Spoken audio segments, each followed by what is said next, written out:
welcome to episode 135 of the Reptile Gumbo podcast. We are again it's just rotating co-hosts in here. Way too close to you. I don't like this. Well, because there's only two of us tonight. Well, there's only two of us in studio.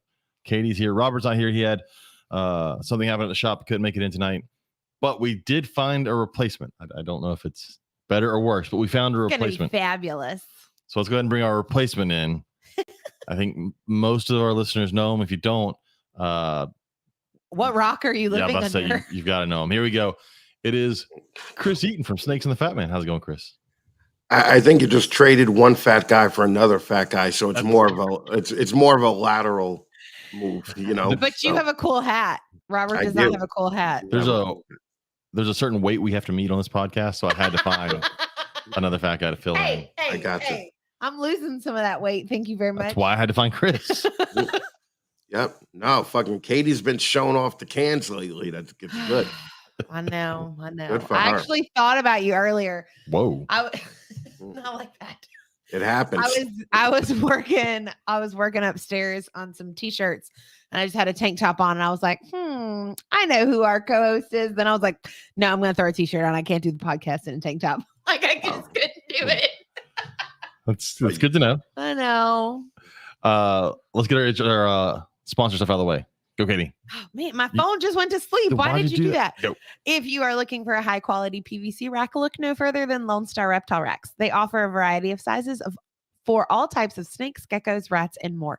You can even order something custom. Shipping is available, or you can plan to pick up at a Herps Reptile Show near you. Visit lsreptileracks.com to reach out to Lone Star Reptile Racks and place your order today. Yes, if you need a rack or a cage, reach out to Robert. So speaking of Herps Reptile Shows, let's go ahead. I feel like going through Chris's sponsors. Herps Reptile Shows in Waco, Texas is in 2 weekends, October 15th and 16th. And then November, we're in Lafayette, Louisiana, November 5th and 6th. And then November 12th and 13th, Chris, we're in Pearland. Yeah, I know. Pearland. Yeah, I know. We're in Pearland, Texas. And then December 3rd and 4th, we're over in Austin, Texas. Go visit Corey Martin and see her full-time setup now. Oh, fun. She's That's right. Full-time breeder. And then Slidell, Louisiana is the last show of the year, December 10th and 11th. And then the first show is over in Oklahoma City, Oklahoma, January 14th and 15th. Longview, Texas, January 21st and 22nd. And then Conroe on my birthday weekend, January 20th, 29th. So that is the list of future Herp shows. And then, I mean, who else do we need to mention? We can mention the sign behind me, but we'll get to that in a minute. Oh, and then our friends of, then you got to mention that the pet shop. Yeah, Wiregrass Exotics. Yep. Wiregrass Exotics over in Ozark, Alabama. If you need for all your feeder needs and all of your other reptile needs. Oh, look, Sean Gray's in the chat. What's up, Sean? And then I guess I'll go ahead and bring in our guest and talk about the sign that is behind me because it's from them. That's still probably one of the coolest things. Of course. Oh, there you go. Oh, I bring them in and the camera is frozen to hell and back. Oh no. I don't know. It's oh man. Our guests tonight, for those that can't see or hear, apparently, are focus cubed habitats. It's Stephen and Ashley, but we can't see them. If you can hear us, we are here. They are there, but right now the screen looks like one of those things where if you stare at it long enough, you see a sailboat. We'll keep looking. Let us know what you see. But our sign behind us was made by them. I think you're where our kid gets it from. What? We were driving home today and she's like, look at that elephant. I was like, what? She's like, in the clouds. No, look you remember in the 90s, everybody went ape shit over those 3D, like you stare at it long enough. Oh, I never could find the picture. I could never find it. You had to like cross your eyes and then slowly move backwards. You never saw shit. They just gave me a headache. Everyone lied. There was nothing. And everyone didn't want to be left out. And so they pretended they saw shit in those pictures. There was always a giraffe in one of them. You could just, it was like answer, C. You could just get away with it. Hey, look, are we here? Oh, there they are. Well, there's it's just me. Hey, this is the good part. All right. Hey. Oh, no. Steven and half and Ashley. Listen, that's the great part. Ooh. I'm the good part. She's the great part. Oh, there you go. I thought you were just saying I'm a married man. I thought you were saying that half of Ashley was the great part. I was like, that seems weird. There's no bad parts. We're good. That's a good answer. Fuck that. I don't think y'all have been together long enough. That is not the answer I would give. Oh no, we've noticed each other since kindergarten or something. Yeah.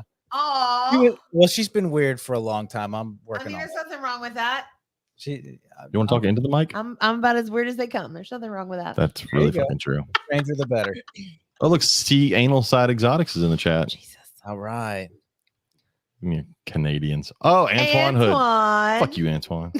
Why are you like this? Fuck Antoine Hood. I can say that because he's way far away from me. I'll smack him for you. It'll be Yeah, okay. And I've yet to be in the same room as him, so it's okay. I'll smack him for you. One of these days we'll be in the same room, and then I'm gonna have to be nice to his face. But right now, fuck Antoine. Whatever. Or something happens to your face. I don't know. Oh, Chris, how's it going up there in New York? Oh, fantastic. It's fucking 40 degrees. I was just about to ask Shut you, the fuck what's up. the weather? God, Yeah, I came from 98-degree Texas where everyone is sticky and not in a good way Hmm. to True. 50-degree or 40-degree weather here, pouring rain, cold, disgusting rain. Somebody got and, snow today in the country. somebody. Okay. No. I saw Just in the entire One country. guy. That one person. There was that guy that got all snow. of you can kiss my ass. Someone also got wind today. Yeah.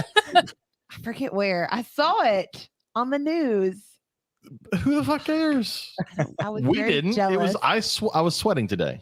Yes, Mm. it's quite hot here. Yeah, and it's It- only 90, so it's not really hot. It's, Oh. it's October. Yeah. It's coming. It's in the beginning of October. It's coming. It's Well, always a crapshoot whether it's warm or cool by One of us Halloween. will get snowed on in a few weeks. I guarantee It it. won't be us. Yeah. It won't be us. We'll get Sorry, that. We'll get Chris. that week of pretend fall where it drops into like the 60s. And everybody's like, "Oh, it's here," and then it's back up to the 90s the next week. Yeah, mosquitoes and swamp gas. yeah, just gross. So many dudes wanted to fucking hug me too at Arlington, and I was just like, listen, we are not at that level. Okay. Hey, we kept our distance. We did good. We Oh, you did. You definitely slightly did good. adjacent, sort of at an angle. There's no confrontation. Yep. We're not quite angry. We're not quite friendly. We're sort of something in between. Yep. Steve- No, Steve's Ashley like, I gave was the head in the nod. pool. Yeah. So yeah, it was all right. So, how'd you enjoy your trip down to Texas, Chris? Besides it being much hotter than it is up there. I had a better time than I thought I would. Good. Yeah. What I mean, what were that's you expecting to have? exciting. Well, the plane got delayed an hour on the tarmac, right? And I was just thinking, I wonder if I ask them really nice, will they just let me get off, and I'll just skip the whole trip because this is ridiculous that I got to travel 5 hours to get somewhere. And then I get down to Texas, Oh, yeah. and I love that you had to travel 5 hours to get somewhere. It would have taken me at least 4 hours, 4.5 hours to get to Arlington. Just to yeah, drive. no, Just that's driving. ridiculous. That's Yep. ridiculous. Yeah, I would not. I don't go to shows that are 45 minutes from my house just because I'm like, fuck that. You could I have gotta started. drive 30 to 45 minutes to get anywhere in Houston. No, and then I was meeting people there. They're like, yeah, I drove 17 hours to be here. And I'm like, you are out of your fucking mind, man. That's insane. How far did So- you drive to Chicago? I don't know. Tinley's what, 17 hours from here? I was about to say 17. Yeah, my dad used to do that. Yeah, that's gross. That's this weekend. Mhm. Yeah. And I hopefully they've learned they're not putting anybody in little rooms off to the side for people to get pissed off. No, they apparently did you see the map? The map hu- is it's fucking huge. huge. Yeah, they And, opened up another wall and took over another room. yeah. Last night somebody offered to pay for me to go down there, and I was just like, no. There's no point in going to that. To see more ball python people would just be the fucking worst. So They do have 3. I saw in the email today that I got from US ARC that there's 3 fundraisers this weekend at Tinley. For US ARC or just fundraisers in general? Well, there's one actually for McVeigh, right. and then I think the other 2 are for He was at Arlington though. He made it there, right? I saw him, but I didn't talk to Okay. him. Yeah. Yeah, he had a booth there. Yeah. So at least physically he was fine. I mean, I know the car was totaled, but I saw did you see the painting that it was Russ Gurley and Adeline did like a co-painting that they're going to auction off. Yeah, Oh, I saw that. cool. Yeah, Russ did the top, which was like these cool skulls, and then Adeline did the snake, did a rhino viper on the bottom. So that's also going to be there. There's the live auction and the silent auction. Yeah, and then The McVeigh fundraiser and the Herpetological Conservation International fundraiser. Yeah, I'm too poor. I'll just plug it on here. Hey, everybody, go give money. Yeah. And then I the only Gladys- stayed at the auction for like half an hour, and I was just like, "This is killing me now." If you're not, so it's weird. I remember when I first got into this, and I went to like Daytona, and I used to be like, "Oh, this is fun to watch this." And I went to Arlington earlier this year, and I sat through it. But like, if you're not at one of the tables with folks with money, there's no reason for you to be there. So the Gladys Porter Zoo is raffling off a new Jeep Wrangler. Where? The At the tickets- zoo or at the? It's in the U.S. Ark. Why is the zoo raffling off a Jeep Wrangler? Mm. Does it say why? You didn't read it. You just read the title. and then- No, it's all it says Go is it's their 51st year in Okay. 2022, and that Bogus Tipton is donating And they're going to raffle off a death machine. 2022 Jeep Wrangler as part of their annual Zoofari fundraiser. That's got to be the most flipped vehicle on earth. Well, they got Zufari in there, so Yeah, Just go herping like out in the Yeah, so- outback. $100 a ticket. Wait, how much a ticket? It's $100 a ticket Oh, okay, all right. That's not horrible. for your chance to win a 2022 Jeep Wrangler. I don't know why that's on the US Ark email though. Like I don't know. it doesn't make sense to me. Just give money to US Art, guys. Just go give money to US Art. Yeah. Just Buy send your them a own bunch. Yeah. Get your own fucking You have Jeep. fun with the insurance on that Jeep. So, Chris, Ashley and Steven are starting a podcast. So I figured you and I could tell them all the reasons not to start a podcast. I have a few. I've heard about this. I've been co-opted into this. I feel I your was- pain. I was told this was happening, and I'm like, well, enjoy. Hey, you're the one that wanted all the gear. Well, I'm just using it. Well, I remember the first time we're on this podcast, and I'm up in this same room holding a cell phone, trying to like video my face, and I'm like, this is an embarrassment to everyone, us and the people who've invited us to be on this podcast. I'm like, yeah, we spent $8 bajillion after that. I was so mad. I'm like, this is a ridiculous way to do this. So we bought, I don't know, whatever this little board thing is. We got the pod mic things. I'm like, we're not going to look like too stupid again, just a little dumb. And then, of course, she takes it to a whole new level. Yeah. Yeah, because y'all don't have enough shit to do. If it's I- worth doing, it's worth overdoing. Okay. Yeah, if it works out one time well, I'm like, it's all paid for. You know, it's just you just don't look like a dummy. I feel like people see Try hard. Ashley and Steven, and they think they're going to burn themselves out, but I don't think Ashley can run at normal pace. I think Mm-mm. she only functions at nonstop. Something's wrong. Yeah. Yeah. That's why my nickname is Squirrel, so I definitely have like a ADD problem for sure. Yeah, I Yeah, think if you I saw Ashley relaxing on Friday, and I was like, I wasn't even sure it was her. You know, I was just like, oh, who's that? Just hanging out, feet in the pool, just chilling. Yeah. It's Yeah, like we- you said, 20 minutes. Yeah, That's we enough. tried. Yeah, Bill had to come get us from his snake area because we were in there setting up enclosures and putting plants and everything. He's like, go outside, go talk to people. I'm like, I'm almost done. I got to wipe this stuff off. Hold on. And Just- of course, you're then either- we put a bunch of extra crap in there, and of course, we had it all lit up. So when you walked in, there was a full show. You know, like I can't help it. Yeah. We can't stop. well, you're either in the shop building stuff or you're out fishing, or I mean, I think people forget that you have monitors, which take like they're not snakes. You can't just ignore them like us snake people and just like see Yes. them in like 3 days. There's that's- 5 monitors in this house. And then like you drove all the way to Georgia and back at one point to deliver cages. In 2 days. Yeah. Yeah, we were up an entire day. We did a full normal day. At 8:30 at night, we went and did our daily fishing. So we were behaving and we did what we were supposed to do. And then after that, we drove to Georgia, delivered the enclosures, stacked them up, took our pictures, did all our stuff, and then essentially drove straight back. Yeah. I It had to was- pick up our Dobermans in the morning. So we had to be there. We got there at 8, rolled in, picked them up. Yeah, it was like 30 something hours or more straight, just going. Insane. I don't think Chris has ever driven 30 hours in his entire life. Never, never. It's for not you. gonna happen. I Yeah. prefer Well, we used to do a lot of driving on the bus with the band, but it wasn't us driving. Yeah. You know, it was us getting high and fucking doing drugs in the back of the bus. So fucking, I've been on the road for 30 hours, but not It's different when you're not like that. driving. Yeah, Not- I bet. You weren't there.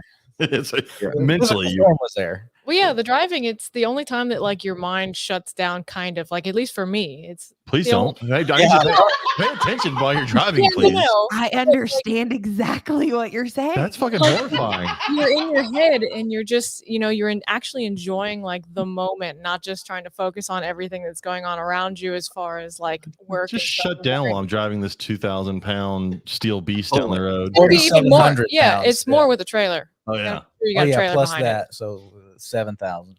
Yeah. It's the only time to relax is driving, Who needs to think while doing that? not think Oh, about man. work. So, what is your podcast going to be about? It's a great question. I thought they froze for a minute. Nope, I thought they froze. that was total real time. They're like, so I don't know if anybody's ever seen. I think I talked about before. But ever seen like South Park where they had the underpants gnomes, and then the underpants gnomes. The plan was step one, steal the underpants. I'm pretty sure you've talked about this. Step in this two. podcast Yeah. before. Literally, you told that Yeah. story. They're the underpants times. gnomes. They But- thought podcast, and then put out podcast, but they didn't think about the middle part where you had to like do the podcast. But see, when I tell stories over and over, I get in trouble for this, and I Yes, get fussed at because for people it. don't understand how many times I've heard that story Underpants gnomes. under fucking underpants gnomes. Oh, I keep hearing the word they. yeah. Okay, Ashley. So, what is your podcast about? Yes, Steven is my co-host. Oh, Does he know that? He does now. I'm He aware does now. know- Yeah. This is live on the Reptile Gumbo. He is finding this out. Oh gosh. Overall, it's just going to be more of a, you have podcasts about reptiles and keeping, but there's nothing really centered around the actual enclosures. And that's why it's called Enclosure Talk. If you follow Focus Cubed Habitats, you'll see that I do on most of the builds, I'll do like a 1 minute to 3 minute, maybe even more, depending on how detailed it is, video on each of the builds that we have going out of the shop.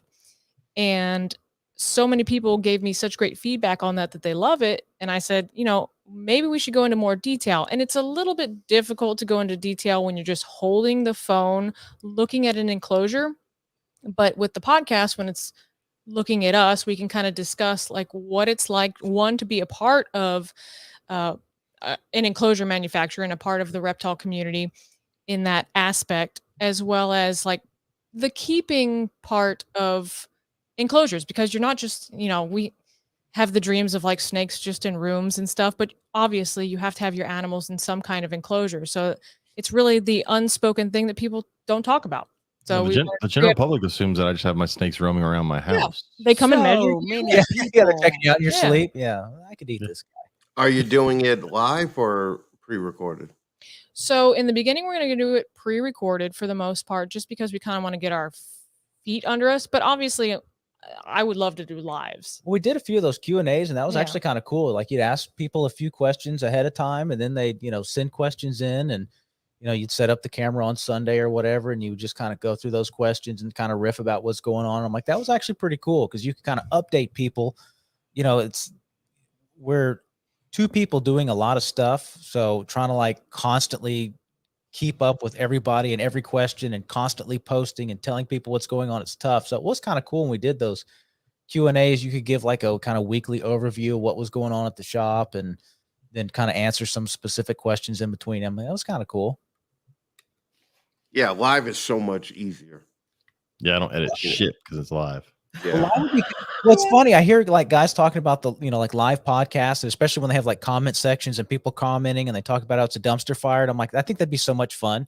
Just a Oh, comment section of just, full assaults, annihilation in the corner. You're trying to like keep everybody's attention and explain stuff. And there's just a doo-doo fire next to you. I'm like, That's always it's like kind of the case. fun. Yeah, Yeah. It's a little bit We exciting. don't have that case though, do we? Chris is That's about- because nobody Chris- watches this. I told you. Hey, I knew it was hey, coming. I was just Don't about you to say. sass me. I was just about to say Chris is about to say shit about because nobody's watching it. Oh. It's probably true. No, Well, when I ask people to ask questions ahead of time, I never get a question. I always get a statement, a factual statement. They're like, "Hey, Chrissy bitch tits, go fuck yourself. You're a fat fuck." Yeah. And that's the comment that they leave. The So I'm hell's like, wrong all with right, people?" that doesn't help. Yeah. I love how that's a factual statement. Nobody Yeah. follows 100%. directions. Just factual. Yeah. It's just the Proof of worst. science, we know. Yeah. No, it's fun doing it live though because you're just avoiding all the work that goes into editing. Yes. Well, Like the biggest mistake I ever had was putting the main show on YouTube.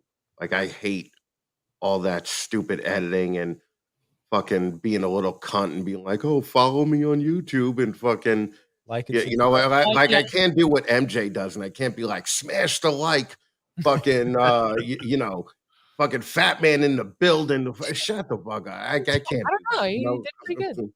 Yeah, that's not my thing. I Chrissy can't bitch get shit that in the excited. building. Yeah.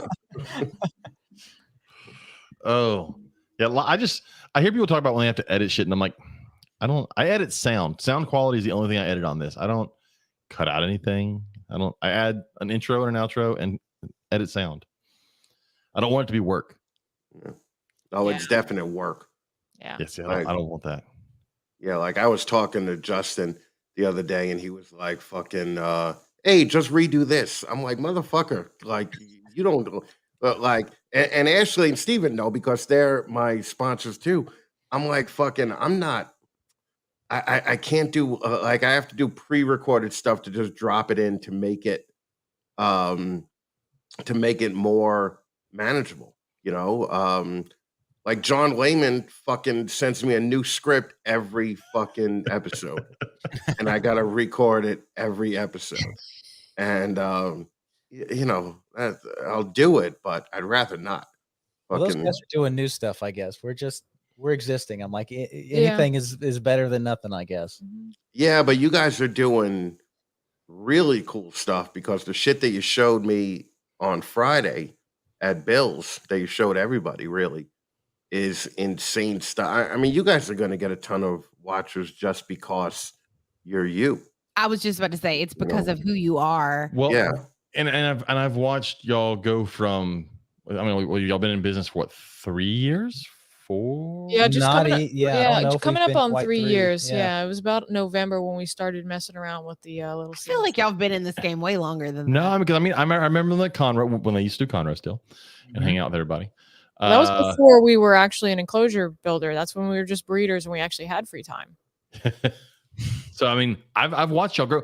Y'all have done a great job, but like, you know, Chris put your name out there, and you're on Canova's got you out there, and everybody mentions you, but you've earned it. It's not like you've bought your way into people talking about you. I mean, your cages are different than anything anybody else is doing, and it's going to keep y'all busy, which I guess is good because y'all don't know how to take breaks. So.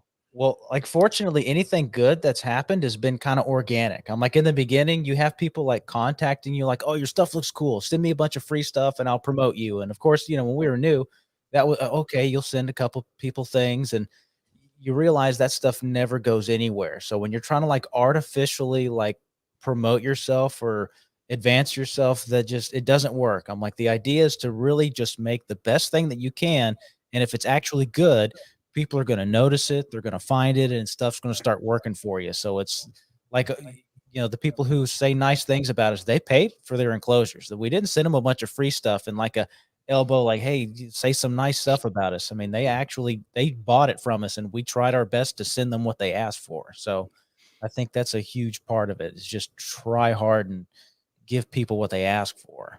Well, it's funny if you were to see what your website is. Someone goes to your website and sees how to order something.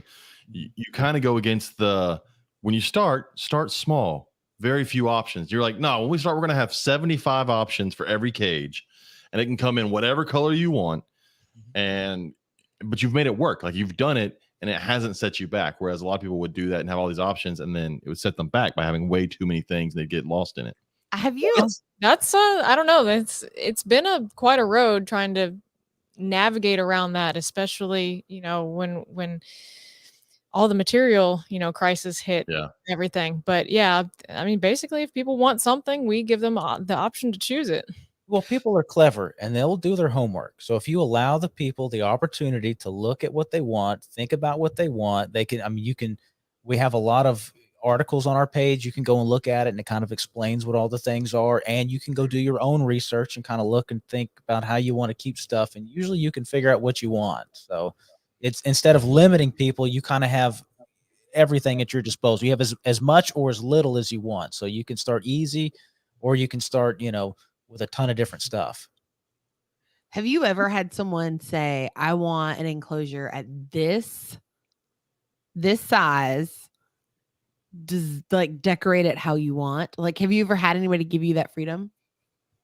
Well, some of the most fun builds we have are somebody going, I have this animal, I need this size, go for it.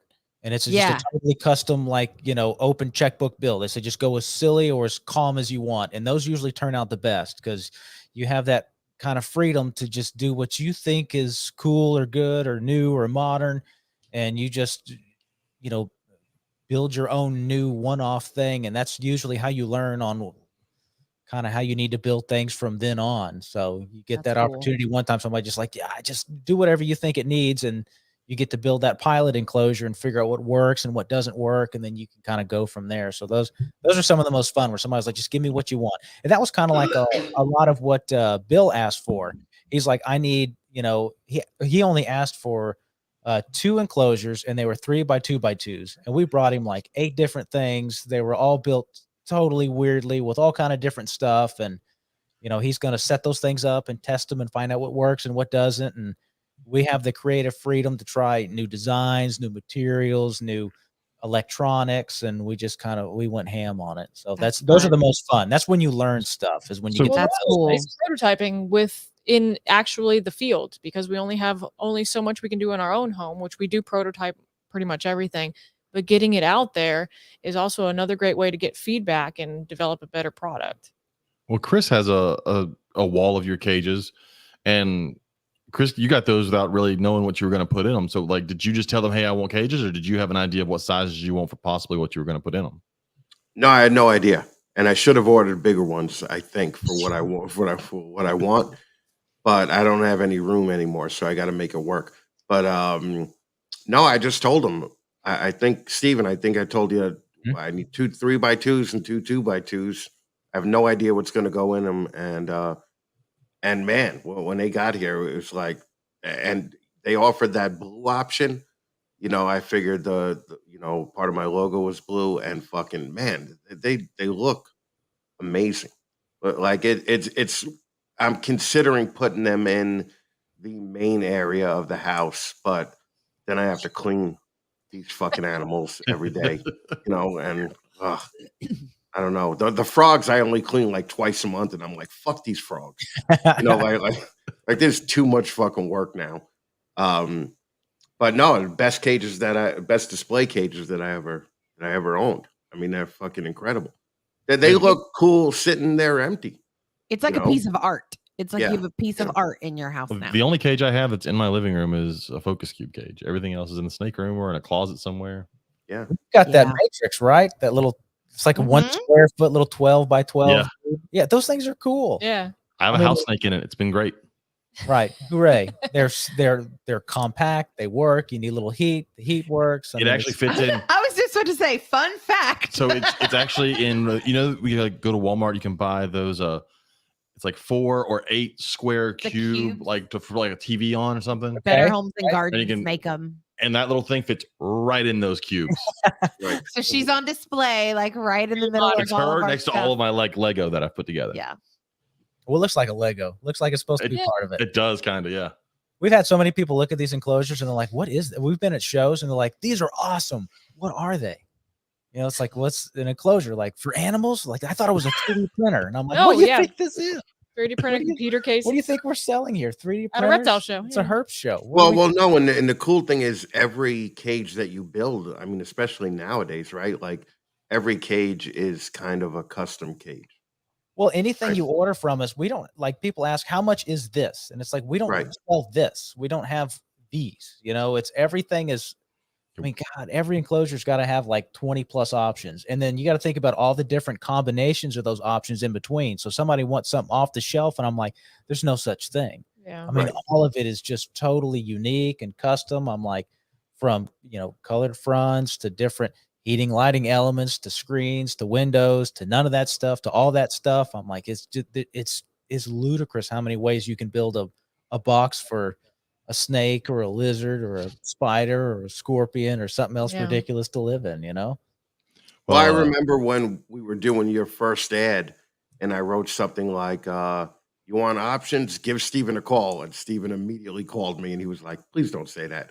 We have it all worked out on the website where you Well, could pick whatever you want. You know, well, talking we to tried people. that.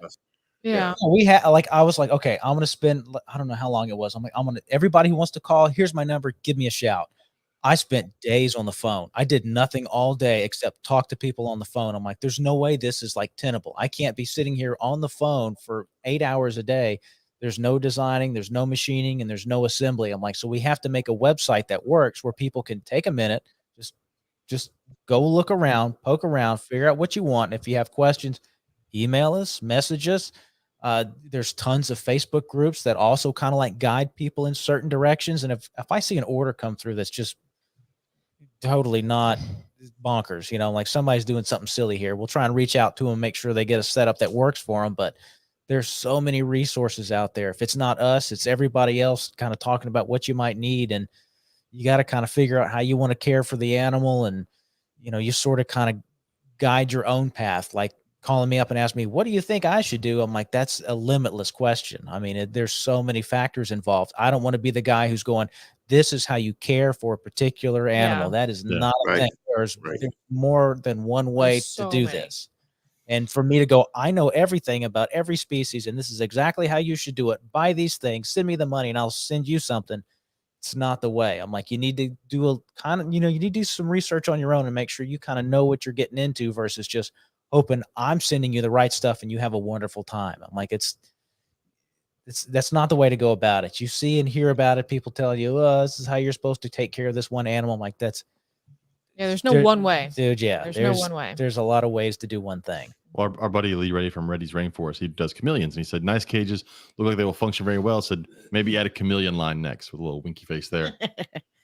Oh, we've had a lot of, and we actually, one of the first enclosures we built was like a prototypey side window. It had a bunch of stainless steel screen vents in it. It had a bunch of fans in the back, and it had an automatic controller that basically controlled the humidity. It operated the misting.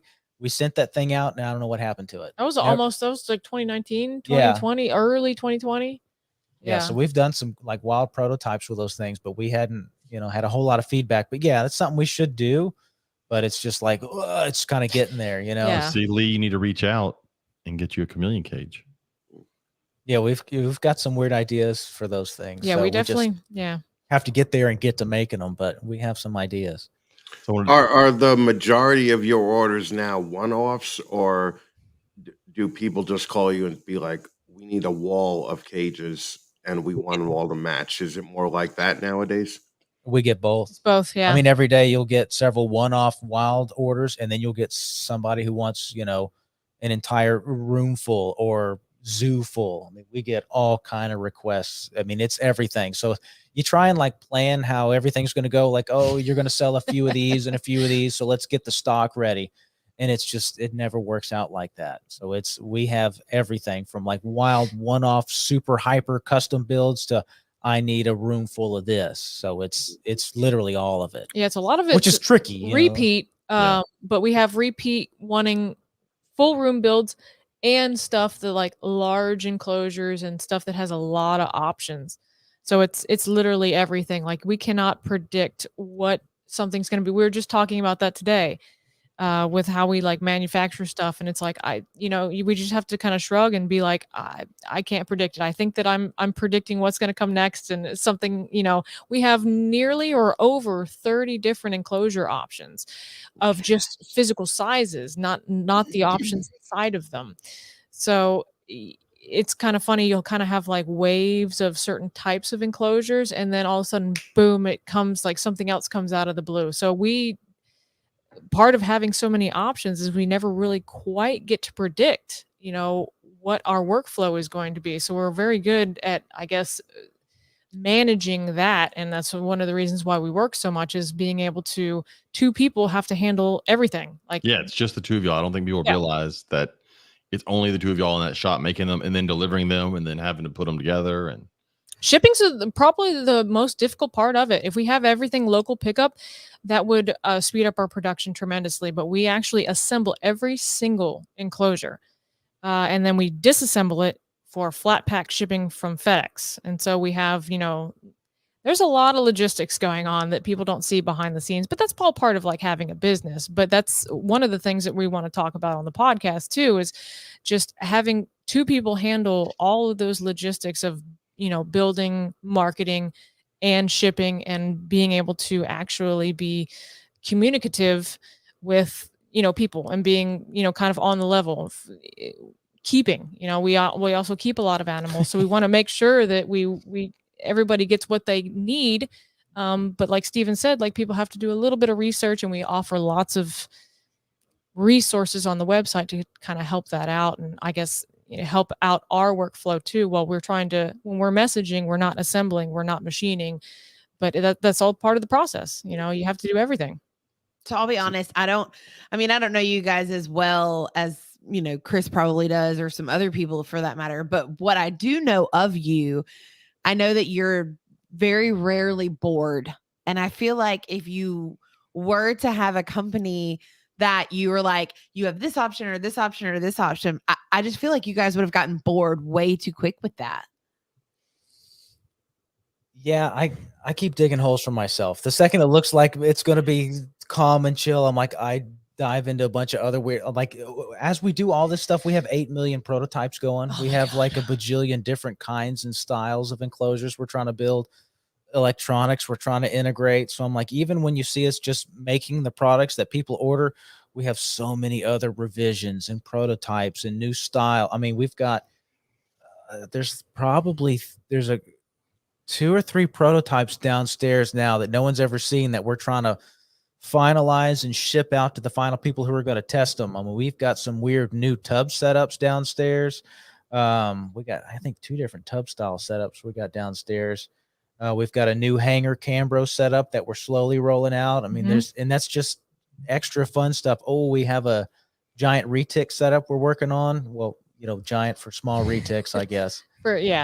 There's just a bajillion different things. We've got so many irons in the fire. Yeah, monitors. Yeah, I made the post about that. We got some monitor stuff coming, but it's all stuff that we, like I said at Bill's place, all of our animals, they work for their rats. Everybody here is employed. So yeah, the stuff people see us post online, they think that's all of it. And I'm like, that's a tiny fraction. There's so much more crap at the house. There's stuff everywhere in this place. So I want to tell Darren Watson, he commented in the chat, I want to get back to his question later, but I still want to talk about some cages stuff first. So I want to go with the stuff you delivered to Justin Kabilka, because I did watch his video, and I watched the cage that they showed the black dragon's going to go in, and there were some really interesting things. The like the monitor ladders that you built into the cages, which seems like a nothing idea, but at the same time seems like that's genius. I don't know why people didn't think to put something for them to climb on, because obviously, if you've ever watched a monitor, it will definitely climb up a wall and hang there. Yes. And yeah, we built some enclosures in the beginning, or had some requests to, and they had shelves. I'm like, these shelves are great. And I'm like, how does the animal get up there? Mm-hmm. I mean, it was literally just as easy as that. I'm like, this shelf is like 3 foot up. This thing's not going to just jump up there. I'm like, why don't you make a ladder? I'm like, how stupid is this? Let's make a ladder. So I machined a ladder, and I'm like, this one's cool. Let's make another shelf. And we added another ladder. And of course, we got that croc monitor, put him in there, and this fool, he just climbed. He loves them. He's up, down, he's all over them. All around.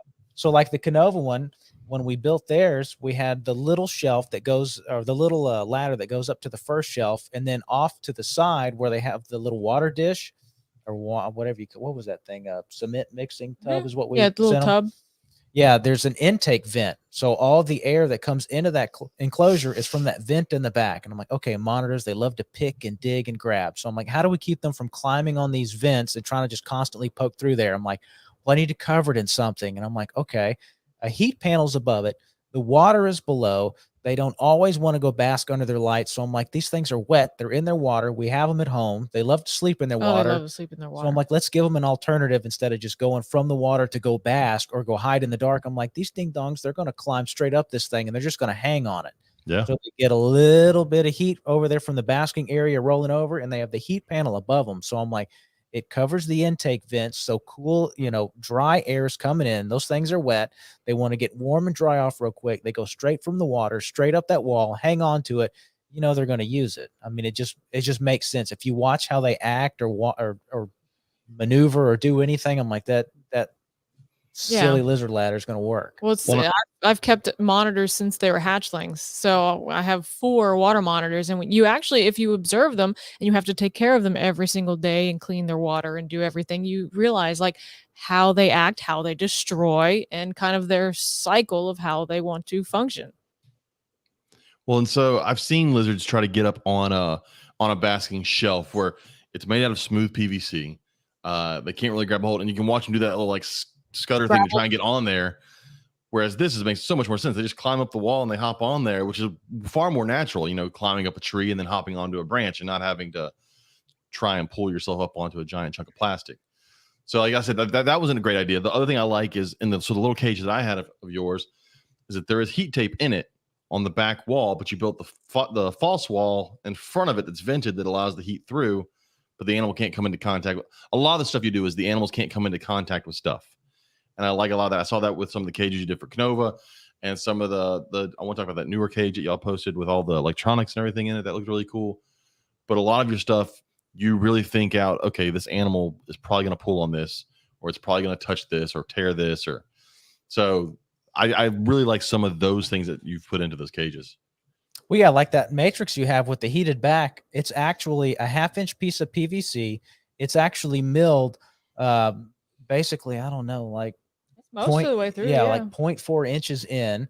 It's got the slots where the heat tape, well, the actual, because heat tape consists of those printed bars that actually get hot and has the white space in between them. So it's actually milled with the slots where the actual heat comes out. In front of that, we have a fiberglass screen. We have the heat tape that goes behind that. We've got the coated fiberglass behind that, and then we have the cover on top of that. So that's what makes those heated back. So it can hold heat in with the 1/4-inch back. It holds heat in with the fiberglass insulation. Then you have the heat tape itself. You have the screen so the animal can't get to it. And then you have those slots inside the 1/2-inch back so the heat can actually come out. So instead of just cooking itself inside that back, it actually projects forward into the enclosure. So you're not having to work that heat tape to death and kill it. And it actually functions. So we had a guy come over to the house once and he asked us like, hey man, how do you make an enclosure this size with heat in it? Nobody has a heat panel. And I looked at him and was like, oh, I have no answer. And that was so disturbing to me. I had no answer. So I immediately designed that enclosure with that back, and we've tried to figure out how to make it work. So it's I mean, I've got a small cage. I had to put a heat panel in it. The only way for me to do that was I had to order one custom made through Pro Products. Yep. And I mean, it's a great heat panel and everything, but it really is a pain when you have these smaller cages and there's not a real way to functionally heat them. Yeah, and this thing, it works. It's easily accessible for people. You don't have to go order it specifically. It just, I don't know, it just works, and it's been crazy popular for us. Is the one over your shoulder the new one that I've seen you post online? Yeah. That one? That guy, how hard it is?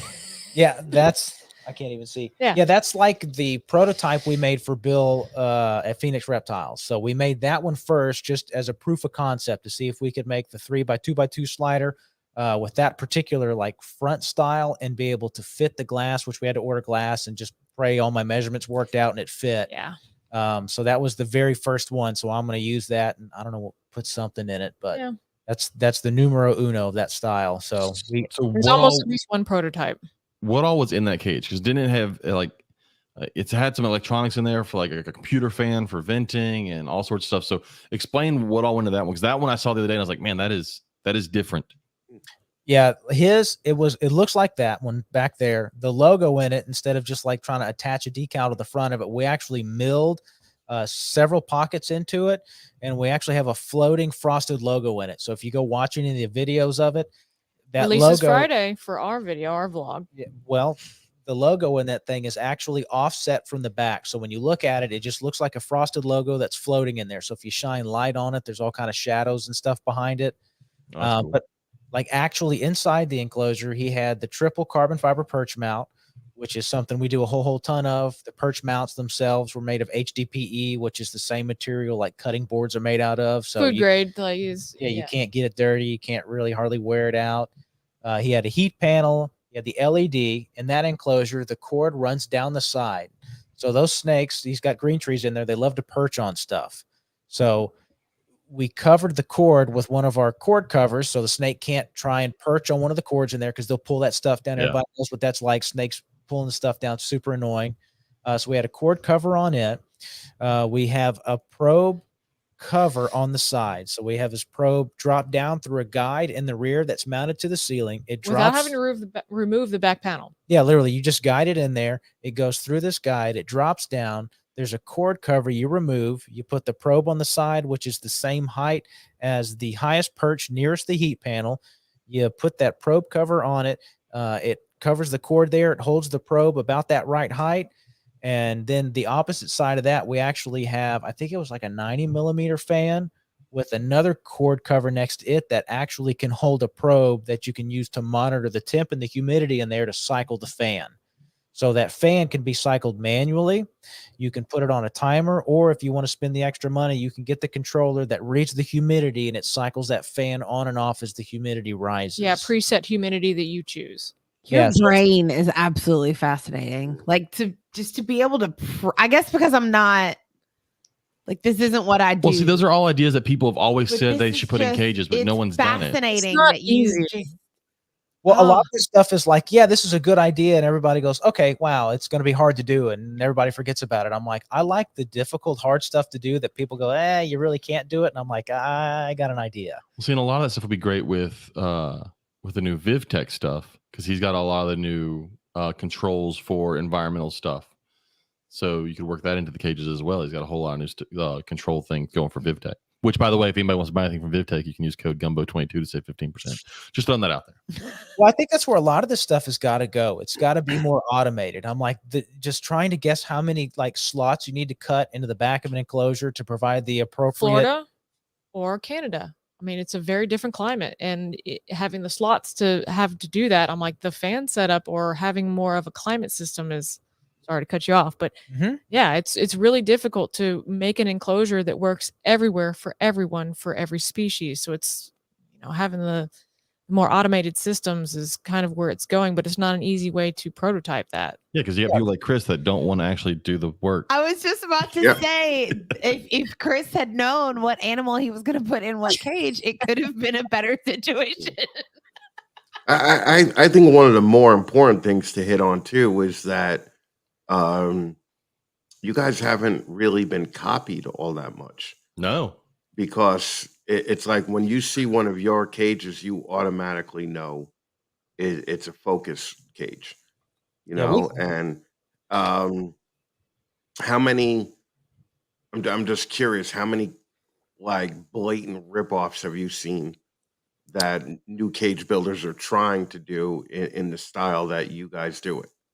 We've actually had a couple, and no one's quite figured it out yet, but I'm like, as far as somebody, we had one like very large, well-known manufacturer literally like go on their Facebook page, try and make a copy of one of our products and say, we have seen, they didn't say us specifically, but we've seen someone else try and make this thing, which is very specific to Very us. specific. And they're like, this is an attempt that we made. And they will tell you it's very, very difficult to Who do. is it? Say who it is. I won't say it. You look a little and It you'll was find years it. ago. Yeah, it was a while Yeah. back. Well, I think that's another thing.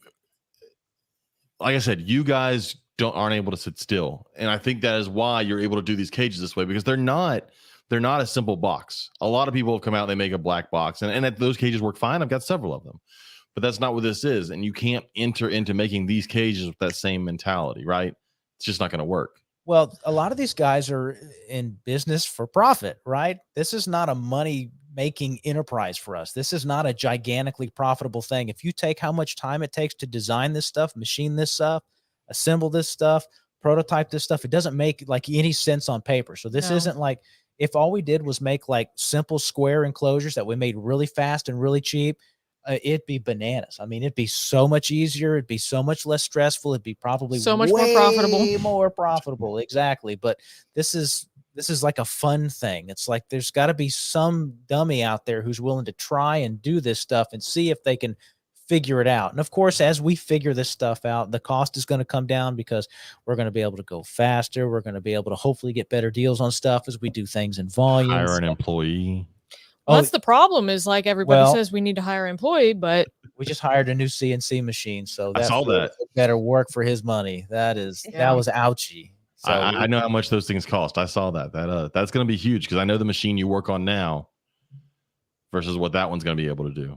well, that's like driving a slow car fast. People like laugh at the machine that we have, and I'm like, well, you can laugh, but if you know how to run it, you can get away with quite a bit. So the machine that we've been using this whole time is as cheap as and as basic as you It's a can get. basic CNC machine. It but is yeah. ultra basic, but if you know how to drive it right, you spend the time kind of figuring out how she works, I'm like, you can get away with a lot. So we've managed to outrun and outpace a lot of people with, way more money and equipment, just by spending the time to try and figure out how to make it work right. And we're definitely at the end of that. Yeah, So I mean the that time. poor baby. Ooh, she's maxed. I'm running the two out of that thing. Are you still going to keep that machine for doing some smaller stuff or some things and run the bigger machine on other stuff? Or are you just going to fully go new machine, new stuff? We still have all the electronics in the garage set up to run that thing. So I'm like, I keep Because thinking we started about in our garage. Yeah, I keep Oh, thinking yeah. about bringing it back home, setting it back up in the garage, and having like a big boy, place set up at home, and then have the real stuff at work. But then also, I'm like, Then you bring am them I work gonna do home. this? I go Work is home- always home. Yeah, I'm like, when I'm at home, I'm like, I'm trying to eat and go to sleep. So I Yeah. don't think I'm going to be out in the garage running this stuff. So I don't know yet. I might sell it. I might keep it. I have no idea. So DNA Reptilia asked in the chat, does it suck to have so many ideas and the ability to make them too like a curse some days? Oh, it's horrifying. It doesn't We stop. don't sleep sometimes. I mean, like literally wake up with anxiety thinking about enclosure stuff. I don't know how to explain it, but 2021 was, we would every night like wake up and definitely be like, okay, what are we doing tomorrow? What is this? And it's like kind of the plan around everything. And it's a lot of the stuff has been like plopped in our lap that we never expected, as far as good and bad, that we've been. And now we're slightly, you see us coming to shows and we're doing this podcast. Now we're kind of coming out of our little cave, because the last couple of years we have literally, the only thing we can do is work. And so, yes, it is very difficult to have ideas. I have a lot more ideas than I can get to. Like the stuff that we do and get to is just a tiny, just tip of the iceberg. It's just weird ideas I have, but it's having the time and machining, putting the time and, into it too, to make sure that it actually, you don't just put it out there and you release it and everything. We have and buying all the components and trying to figure out how to integrate finding them. them. Yeah. Well, there's not really a cruise control setting for this business. Like you have to keep going or else you fall behind. Correct. Well, yeah, I'm like, we're trying to stay on the bleeding edge of everything. So like some of the stuff you saw at like Bill's place, I don't know if you watched any of the videos, some of the models that we showed off there, those are already obsolete, already have new versions, and it's already beyond that. So, I mean, it's just, it quite literally never quits. What's your turnaround time these days? It depends a lot on what it is. So it's gone down a whole bunch. So Yep. what happened is we were at like 18 weeks for everything. I don't care what you ordered. It was 18 weeks Everything. no matter what. And a lot of that was like during, I guess everybody got all their stimulus money and all their tax money, and we got like hammered. Annihilated. I turned the notification off my emails because it was going off so constantly. It was giving me like this, like literal anxiety. Yeah. I had to just shut it off. And I'm like, you had two options. You could either shut off orders, say, people, you can't buy anything from us, come back some other time, or you could extend the lead time. So what we did with just the two of us is we just kept pushing the lead time out. Say, if you want something, just please be prepared, get in line. There's a lot of people ahead. And over that time, we went from our dining room / garage to our first shop. That shop was in 1 year way too small. We moved to claustrophobic. So we've moved twice already. And then we moved to our new shop, which is double the space, which is still definitely not enough. So we ended up moving, again to our new place, all while having all these orders just come through. That's when everything shut down. So there was no materials available. So there were shortages of PVC. I mean, you guys, I'm sure you've heard Robert talk about it. Yeah. Horrifying supplies of that stuff. We were driving 5-6 hours to buy 20 sheets. That's half a pallet. That's a joke worth. So you burned through that in no time. Oh yeah. Oh no, we just nuked it constantly. So we were constantly driving around trying to get materials, and throughout that a lot for it. Well, that was the other trouble too, was everything was 18 weeks out. So you got to think that's like 4-ish or so months. And what happens in 4 months? The cost of that plastic would go up 20-30%. Let's say it's like more than doubled. I know when Robert first got into this, like it's insane. Yeah, that's Well, where we we're would going. try and guesstimate how much enclosures would cost. We would try and pad for that what we thought the future of that plastic would cost. And every time we'd go buy it, it would any bit of profit was gobbled up for like a year and a half. So we worked basically for free for like a year and a half, just fulfilling orders that people had placed to go purchase more material, just to go backwards another whatever percent it went up that time we purchased. So it's So- only cash flow, no profit. Everybody thinks that, we're doing crazy. It was for over a year. Yeah, we were Oh, yeah. just yeah, we and- were and- existing. And during that time, you got to think about all the shortages of everything else. So we had to buy all these heat panels. We have hundreds of heat panels in stock, hundreds. I've And seen we're the talking- pictures. Everybody wants them from y'all.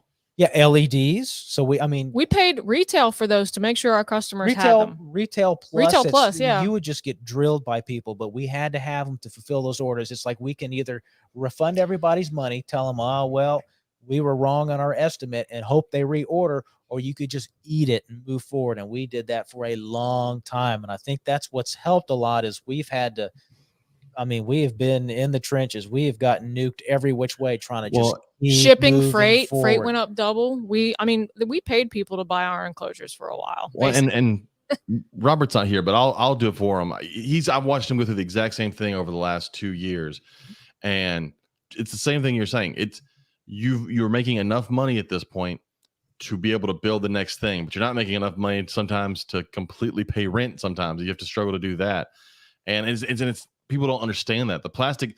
It, like I said, it more than doubled, and it's not just that. Every screw that you put in, those went up tenfold. Hinges. Yeah, hinges. Every piece of hardware became so expensive. It's ridiculous, and I've watched that happen, and I find it hard. That's why a lot of these rat companies and cage companies are not making it, because they can't work for nothing, right? They're going under quickly because they didn't plan for that, and so it's been rough. Well, that's what's happened a lot. You see a lot of guys who are like trying to cash flow themselves out in the future. So what they do is they have a bunch of sales and discounts and they get a bunch of people in to buy, but they have to go gather that material, all that hardware. And they realize that all that money they took in was technically way under cost. Yeah. So when they go to buy that material, they can't fulfill those orders. And when people stop buying and they start going, where's my stuff? That's when it goes backwards. Yeah. I mean, we have built enclosures for like for people who've ordered enclosures from like 5 different manufacturers that have just disappeared. They took their money, they tried to play the game, they tried to get the stuff, and they realized they couldn't produce in the end, and they just had to give it up, which we saw a ton of that when There was a lot of attrition. yeah, when There was a lot. when the inflation stuff really hit, when the shortages hit, and then the cost of everything went up. The guys who were like fighting at the margin, they were toast. Yeah, and the customers just don't understand it, and you'll see someone get so upset because lead times got pushed out, and I'm like, Oh yeah. that's what happens. It's got to happen for you just to be able to get it, and you can stop and not. You can go, all right, I want my money back, and you can get your money back, but then you go to the next person, they're having the same problem. Everyone they're all getting their plastic from the same places. Screws come from. I mean, it's all the same issue everywhere. Yeah, there's like 5 manufacturers in the U.S. that make PVC. So when somebody claims to have some kind of, advantage Magic, on buying yeah. PVC, I'm like, no, you don't. I'm like, I know all of them. I know. I've talked to the reps. I know what's I going know on. people. Well, I've bothered enough of them. Yeah, but for a while there, that's why we're emerging out of the cave. And I know everybody thinks that we're just, a lot of people talk a lot of crap on, when they don't understand. And there's really no way that they can understand. It's not like we were very vocal about it. This is really the first time we've ever talked about it. But yeah, it's tough to kind of explain what that year and a half or so, what we went through to try to make, because we care about this. And like I posted with the Method Noir is where I started, was actually with crested geckos, and I've got the monitors and the crested geckos, and we've got a lot of green trees now, and we're getting to like the super dwarves. But without that, I mean, like one of the examples that I love that Steven says is like, when we started this, $100,000 worth of plastic is now $200,000. Yeah. It's literally double or more. So having to plan that in a very short amount of time and predict that when we had the long lead times, I mean, it's really it's tough to explain through words in such a short amount of time how difficult that was. But a lot of people went through it, and it kind of like gives me goosebumps to even talk about it. But how we're coming out on the other side of it and being able to work with such amazing people as far as like all these animals and stuff. And it's, I don't know, I get a little bit of romantic with it, but it's been a wild ride. So how often do you now have someone want to order a cage and they ask how much it'll be, and you tell them, and you get I can just build that for however much? Do y'all ever get that still? No. I No. watch people do that with Robert. They'll come to a show, because y'all don't do a lot of shows though either, right? So they'll come to a show, they'll see it, and they'll like scoff at the price and go, I can make that for whatever. And they'll think they can go buy a sheet of PVC and build it themselves. I'm like, yeah, it's not as easy as you think. Yeah, but I think they have the reputation now where people know that they can't do what Steven does and Ashley does. Yeah, you know, I mean, Yeah. Steven I is all mean, creative. I will give that all to him. He does the CNC and all the design stuff. I just have more of the input on like the animals and kind of I guess, creating the whole product. But all the wild ideas, Steve, they come out of his head. Yeah, and I don't know. I don't try and beat people up for stuff. I don't try and wheel and deal. I'm like, we make the best thing that we can. Like the things that we make, it's not because we think we're going to sell a bunch of them and get rich. I'm like, this I think is a cool idea. We put it on the website for sale, and if somebody wants it, they can get it. And if they don't, it's like no hard feelings, I don't want to like try and chase somebody down and like, oh, these guys stink. You need to buy from me, and I'm going to, incentivize you this way. It's, if you want the thing, we're happy to sell it to you and build it for you. And if not, like, that's okay too. I'm not trying to kill everybody else in this industry. Like I have to be the one who sells everyone everything. I'm trying to make the stuff that I like. And if you want to, hang out and you want it too, let's go. And if not, that's totally okay. Well, and it helps that you make something different than everybody else. And it also helps that you're like, go on the website and order it. And that's you deal with less crap, I think, that way. When it's not, you're not in every show having to deal with the person that wants to come haggle everything. Yeah. It's different when someone wants to haggle over a snake, which, technically didn't cost as much as we marked them as to sell them, versus a physical, tangible item that PVC costs this much money. Those screws cost this much money. It's got to be this. Like it can't be much cheaper. Right. Yeah. There's definitely a fixed cost. And then there's kind of like all the value add that we offer. If you don't see it, then I can't make you see it. And I'm not going to try and, song and dance you into buying it. If you don't get it, that's okay. Some folks do, some don't. And that's totally all right. There's a lot of people out there who make stuff. So there's enough out there for everybody. Yeah. There's a reason why people, I guess we have lead times. Pretty much everything we have is made to order. So if that's kind of how we've set it up, and going back to how when we extended it out to 18 weeks, like now we have some things that are 3 weeks, 4 weeks, 8 weeks. Everything's at kind of a different time, but now we've actually managed to bring it down, and it's gotten so much faster. Yeah. We've figured that that hobby CNC I have ridden that thing so hard. I know all her quirks. I know everything she does weird and right and wrong. And we have managed to cut machine times down a lot. Yeah. Massively. It does make some weird noises every once in a while. We all both know that we need to go look at it. Yeah. Something's gone wrong. But other than that, I mean, that little dude rips. We have got that thing cutting a ton of stuff at a comedically fast rate. Fast and accurately, almost nonstop. It looks good. I mean, I'm looking forward to seeing what you do with the new machine. Oh, that thing is a monster. It's like 3,000 pounds heavier than the machine we have. I remember when Roberts got delivered in the same brand, but it's probably about the same size. And it's a massive beast, those big CNC machines. Oh, this thing's made out of giant square tubing. It's designed like how a bridge is built. It has all screws on all axes. It's like a 2,100 inch per minute rapid speed. It's got giant Mitsubishi servos, excuse me. The resolution of the servos on it takes, I think, 320,000 counts per revolution. That's how accurate it is. Every time it makes one circle, it's made 320,000 measurements. It is bananas. Yeah, it's a 5-horse 10-tool changer. Yeah, made in Milwaukee, somewhere up north. Yeah, somewhere up north. Yeah, I've heard the customer service for that brand is pretty good. It's well, you pay for it. Let me tell you. We've been doing research for the last Jesus year. Christ. We almost pulled the trigger last year, and glad we didn't. We've definitely done some research and learned a lot since then. Oh, And yeah. You've gotten a lot better. All I do is watch YouTube videos and I'm just salivating. I'm like, I don't need this. This is way more than what I'll ever need. And I'm like, I have got to have it. Yeah, no. Once you start running that thing though, you're gonna be like, oh no, this thing's amazing. Oh, it's got to be. I'm running the machine today, and I'm like watching the table, and of course, it's not super rigid because it's a bolt together aluminum extruded We machine. assembled it Yeah, in Oh, our wow. garage. yeah, it's not one that came to you. It was in a bunch of aluminum extrusions, a bunch of cables in a box. It had two modules off to the side, and just you had to put it all together. Oh, So geez. Before you even use it and figure out how to use it, you had to put it together.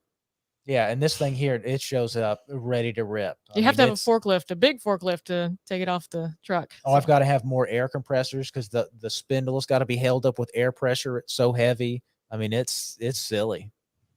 That's crazy. Well, and how often are you working on just one order at a time? You have to have 30 different things going on at once, right? Well, yeah, it's not like you can go, hey, we're making this model today, and you just keep pushing the button and cranking Right, it out. Every right. time is like you cut it, stop, go to the PC, check the design. This is a different option than what we had before. So you have to redesign and configure everything, draw the new CAD. You got to write the new CAM program. You got to save it, send it, run it to the machine, start the file, cut it, pray you did everything right. It measures up and fits correctly. And that's every single one you do. So it's not Oh like my just gosh. sit there all day pushing the button like I'm making squares all day long Yep. today. It Right, just right. doesn't happen. Yeah. And you guys probably don't have many things like in stock, right? Like you don't have a bunch of 2x2x2s in stock. No, It- if we uh, did, they disappear. Yeah. So That's the attrition of stuff that's in stock is instantaneous. So if we ever had like an in stock unit, we put it up online. I don't think we've had any in stock enclosure last more than 24 hours in 3 years.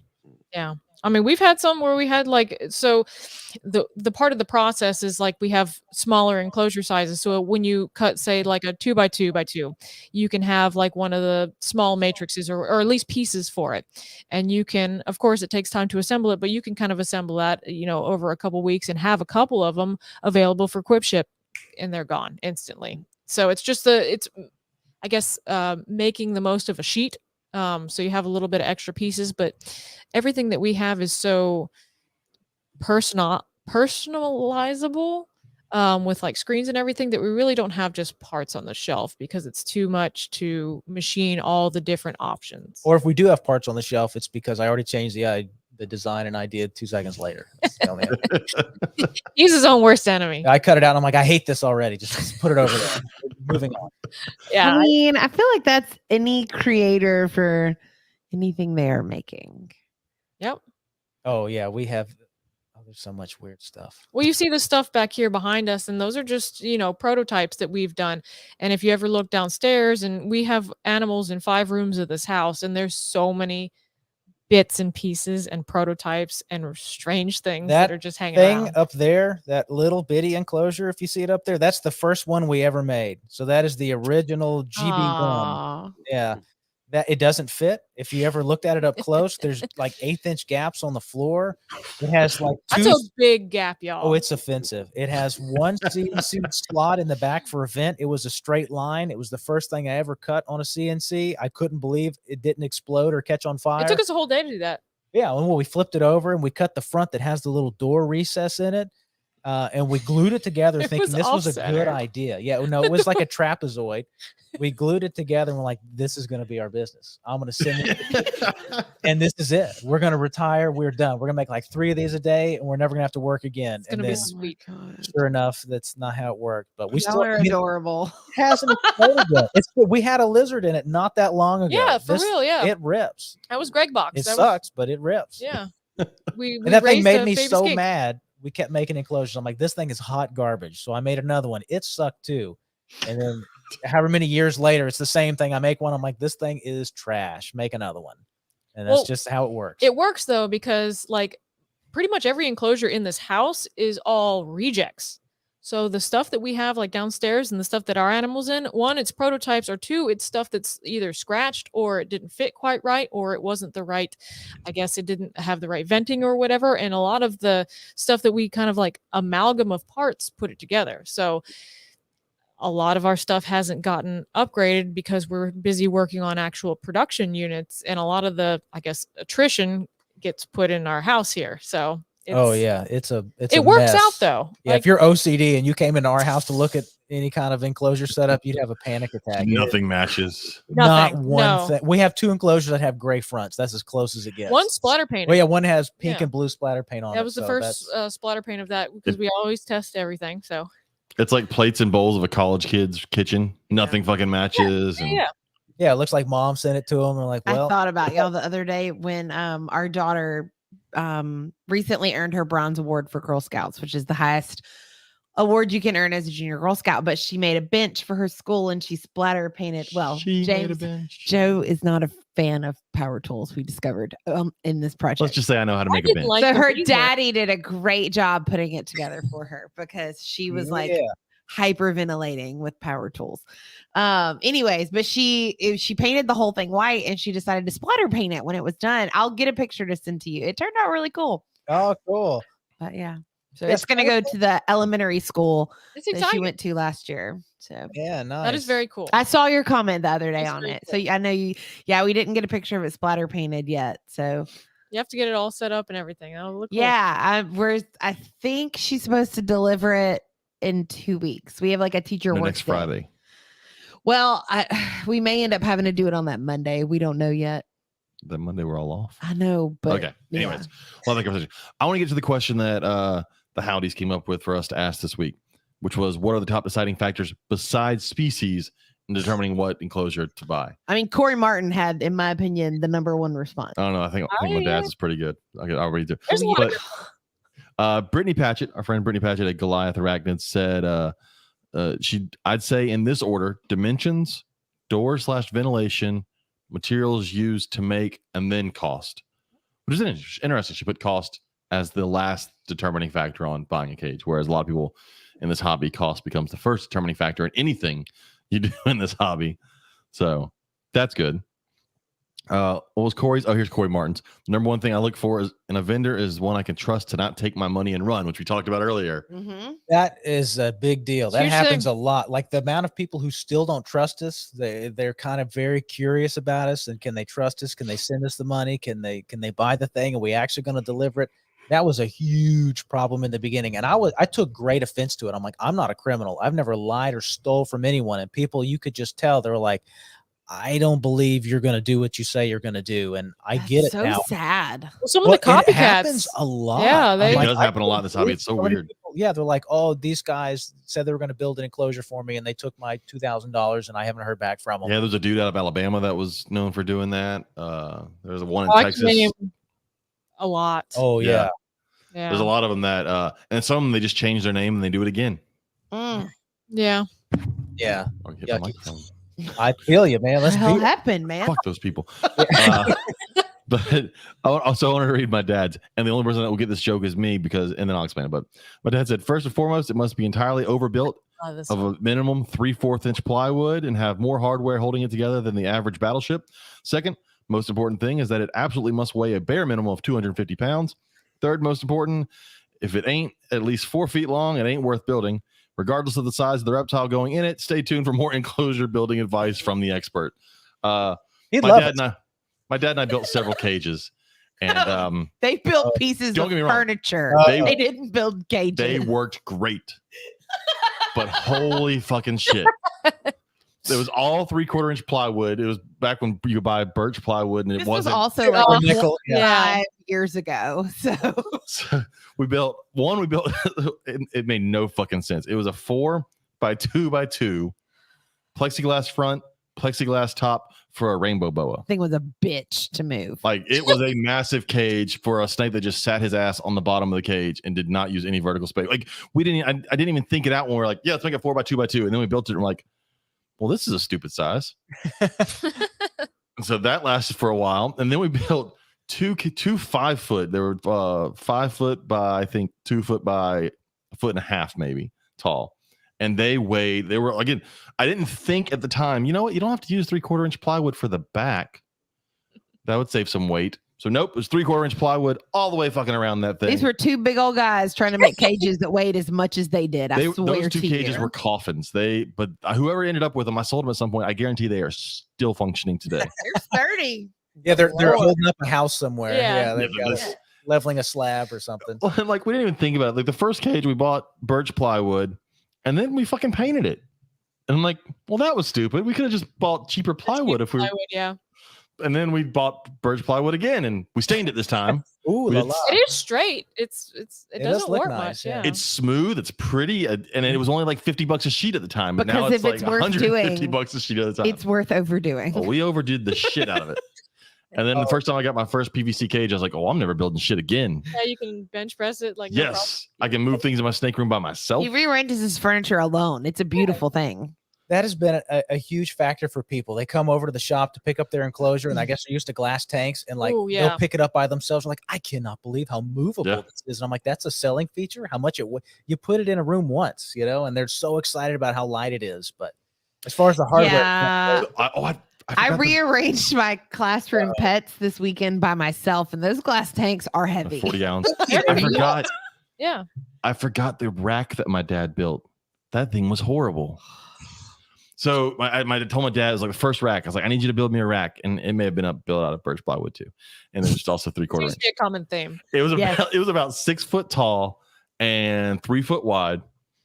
And when I got it, there were cabinets, shelves at the bottom, and then rack, and He then a big- built a fancy bookshelf. but only could slide tubs into it. But the problem was not every shelf was the same height.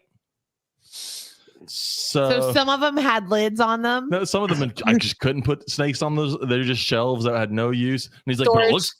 it looks good. That was his But- response. It looks nice. I'm like, Yeah. it does. It's not functional.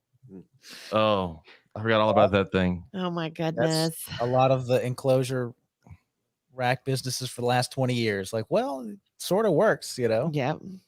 We Uh, we at least never used oh shit, what's the white stuff that falls apart when it gets wet? Melamine. Yeah, Melamine. Yeah. Never did melamine. Yeah. Ugh, no. So Nathan Holcomb said that he imagines most people it's probably space and cost. Of course, if we all had the space, then we could have enclosures like Dougie Smith. I don't know that one. I don't know who Dougie Smith I'm sure it's is, big though. ass. Oh, he's over in, I believe, Ireland. It's one of those fucking Europeans. Yeah, they all build huge shit. Oh, it's pretty cool. Yeah, he's got a monitor and a retic. Very cool stuff. More Who's the like one with the- naturalistic. Who's the one with the Look at Burmese python video that keeps floating around that has the giant like all glass? Have you seen that one? Where like all the glass slides open and it's probably 16 foot long, floor to ceiling, and like 6 foot deep. And he's got like 2 big berms in it. And I've seen it in several groups, but like it's amazing because every giant glass panel slides along the front of this thing. Huh. But I mean, it's definitely European. How do you It's not, keep it clean? I mean, they're Burmese pythons. They just sit on the, Gosh. they don't do shit. No. They shit in the corner and then they don't move. Glass is the worst to keep. I'm not talking about the cage. I'm talking about the glass panels that slide. Well, How do you keep them clean? what's touching them? Fingers when you open them. Well, he's probably the only one. But you can wipe that down. What else are you It's gonna not, open it's, it not in a with, zoo. James? It's not a zoo. There's not kids running around touching it. God. I love Someone has some OCD discovered. There we go. Look, okay. Well, our class helpers Yeah. are taking care of animals this week, and that was one of the first things I taught them was if you touch the glass, clean the glass. I'm not gonna have fingerprints everywhere. Jesus Christ. Ugh. Let's go through some of these other ones real quick. John Feely. Let's go John Feely. Our go brother John ahead. Feely said there's many factors like overall price, how it's constructed, consistent signs to improve on the base due to customer comments, which is I think y'all do very well on. Material used, and all have their place, but sometimes they just don't mesh. Our friend Megan said cost, material used, size, customer reviews, and reputation. I want to do business with good, reliable people. If you're known for being a butthole, I don't care how good your enclosures are. I'm not buying from you. Location is a factor as well. If I can pick up myself and avoid the cost of shipping, I'd much rather support a local business than order online from somewhere Yeah, else. that Ashley chick's a butthole. I wouldn't order cages. Most monitor people, we gotta hang Bunch of together. bros over here. Yeah, we It's got a big bro right there. Yeah, I'm a big Oh bro. my gosh. Gotta have Really, the big I'm old, secretly a big bro. gotta have the big monitor on your shoulder just so you can prove you got it. Just Yeah. Big ass monitor. let's go take it for a walk in the yard. Yeah. That's my idea. That's so much fun. I just love spraying that thing with a hose. It's very funny coming from, not wanting to be around the monitors to let's spray them with a hose. Let's hose it down. Dex is cool. That He's still doesn't. He's still not around it. He's just hosing. He's like, "Hey, Ashley, you alright. hold it. Let me hose it down." Yeah. Oh, he's totally fine. yeah. That animal's awesome. Like Yeah, you're Dex cool around it. Yeah. Dex is Oh, awesome. Dex is cool. He's Yeah, the one we brought to the Herb show. Yeah. Now Yeah. try it with the croc monitor. No. I did. Yeah. Yeah. He's twitchy, man. That's a weird one. Arboreal? Yeah. He's supposed to be ultra bright, and I'm like, he's 100% like a reaction machine. He's a spaz. He has no bad intentions, but man, he's just constantly just And he's at young. red line. Yeah, I he's mean, he's young. just constantly at red line. If you any They just kind have of a scary face. Just like their face is scarier than like a Komodo or than any sort of he water was monitor. skinny, like he had like small little teeth, and you could see him eat rats. And you're like, wow, look at that. These Yeah, those crocs aren't small have- teeth anymore. No, they're these. Instead of being Well. like little clear points, they're like long, curved, like white daggers. And you Daggers. see him; he'll bite a frozen thawed mouse, and the mouse bleeds. I'm like, this fool's dead, and this thing is just Bleeding. bleeding. I'm like, that is nutty. Yeah. And I'm like, Chris, this that's what you thing is- need. Oh, they're Yeah. a lot of fun. Chris You need wants some to- excitement. Yeah. Chris Yeah. wants a croc monitor. Build him a cage. Yeah, in my 1-bedroom apartment All right, never mind. in Build New him a York cage. City. Yeah, Just let it live No, in the you apartment. have to give those things attention every day. Yeah. Just outside of being in, building enclosures for however many hours a week that we live over at the shop, we have like 60 animals that we have to take care of. So it's definitely, we started out being with the animals first, and Yeah, the boxes got in the way of that. yeah, the box. Okay, so I do have a question about that. All right, Stephen, how much do you do with the reptiles? I do mostly like the snake stuff that I've got. So all like the green tree stuff is what I mess with. We've got the retic, so I'm messing a lot with her. We've got Zyla, who's our boa. I'll help out a lot with her. The Yeah. carpet, he's the same way. But as far as like, all of her geckos and stuff, the thing is she's very particular. So there's a certain way. James, you know how it is. There's a Yeah. certain way that you care for these geckos, and there's a certain order that you clean them and a way that you clean them. And there's certain ones you wash your hands in between at certain times. There's It's certain why things it's you easier touch. just to do it yourself. I was just gonna say, so you just give her I try not- space. Yeah, I try not to mess it up. I don't want to come in there just grabbing stuff, and she's having a panic attack, like, well, don't touch this one, touch this guy first, and then this, all that stuff. So I care for the stuff that I know mostly, which is usually the dummy hangy snakes. And I Those try cinnamon and rolls. I leave her to her thing, so I don't get in the way, I because get the stuff with legs. she's a human tornado. If she's doing, you just get out of the way. She's coming.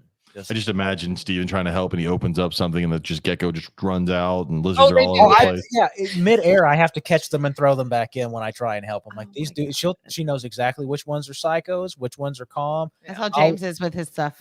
Yeah. Yeah, He's like, don't touch that tank or like You that spend tub. so much time He's with like, them. don't touch No. this one. Yeah. Mhm.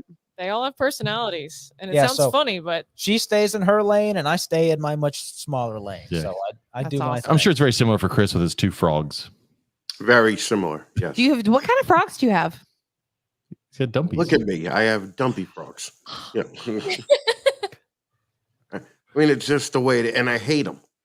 I just fucking You hate said 'em. you loved those frogs when you got them. No, I hate them. They're so stupid. I mean, they slam into the wall trying to catch a cricket. They fucking My you my know, you're just Brazilian like, horn this is frog does the same thing. the Should keep most crested geckos. retarded fucking animal that I've ever had. So Chris would never catch a crested gecko. That thing jumped out. That crested gecko would fly off of him, and it no, would we just, used to have tokay geckos in my house in LA. yeah. We had 30-foot ceilings, so they would get out and fucking shoot right up the ceiling. And I'm like, oh, fuck them. They'll come down when they're hungry.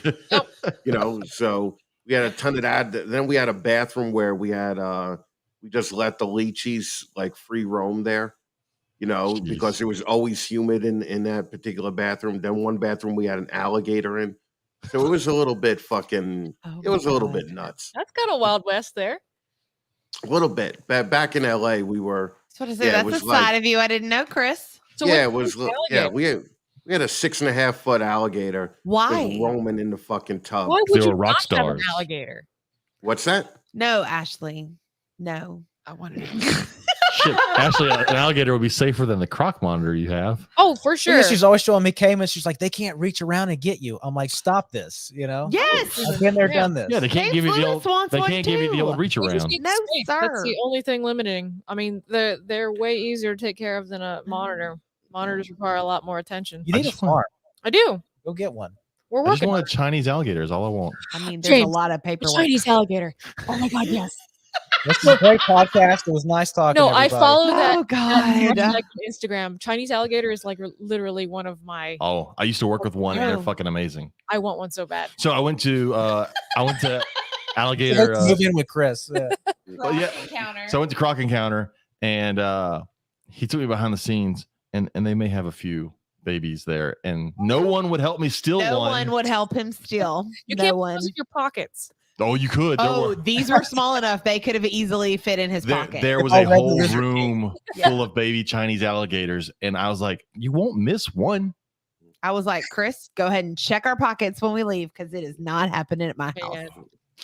God, that's all I want. I could possibly give up my entire snake collection Are you serious? if I could have one Chinese alligator. Chinese alligator is really cool. What? You really need to look into them. They're really neat. They are fun. The They problem were is- my The favorite. problem is you need paperwork and they're expensive. They and were they're my protected favorite and- one to work with at the zoo Yeah. with education. And people were like, "We can get caiman." And I'm like, "Yeah, but caiman are assholes. They are. I don't want." Our Chinese alligator was super chill. I used Yes. to love him. I wouldn't mind an American alligator. American alligators are great, except in Texas you can't have them. Which Yeah, is that's, crazy. that's what I had. Yeah. Yeah, you can have a Nile, which is a fucking horrible pet, but you can't have the American alligator, which is a puppy dog. Yeah. I think that's a little bit Welcome backwards. to Texas. But yeah, Yeah. welcome to legislation. This is not dangerous enough. What are you doing? Yeah, you need a Nile crocodile. I mean, it's not like we are not running low on alligators in Texas. We fixed that. We were running low on alligators 150 years ago. We're good now. So speaking of endangered animals, our passage that we're reading this week is all about prairie dogs. And so one of the links that was hyperlinked in was all about black-footed ferrets. Which is not Yes. a prairie dog. It is not, but it No. is It's endangered. a predator. For the 90% of the black-footed ferrets diet is prairie dogs. Yeah, those little things are vicious. And so the whole point of the article was if you want to save the black-footed ferret, you also have to save the prairie dog. You need a lot of In sacrificial prairie order- dogs. Basically, yeah. So they have stuff to eat. Get more of those little fat, stupid things out there for them to eat. That was really the only place I was going with that entire conversation story. I apologize. But Well, so speaking of the alligator, there was a video that got posted on. This is Chris's favorite stuff when we talk about videos that were posted on our group.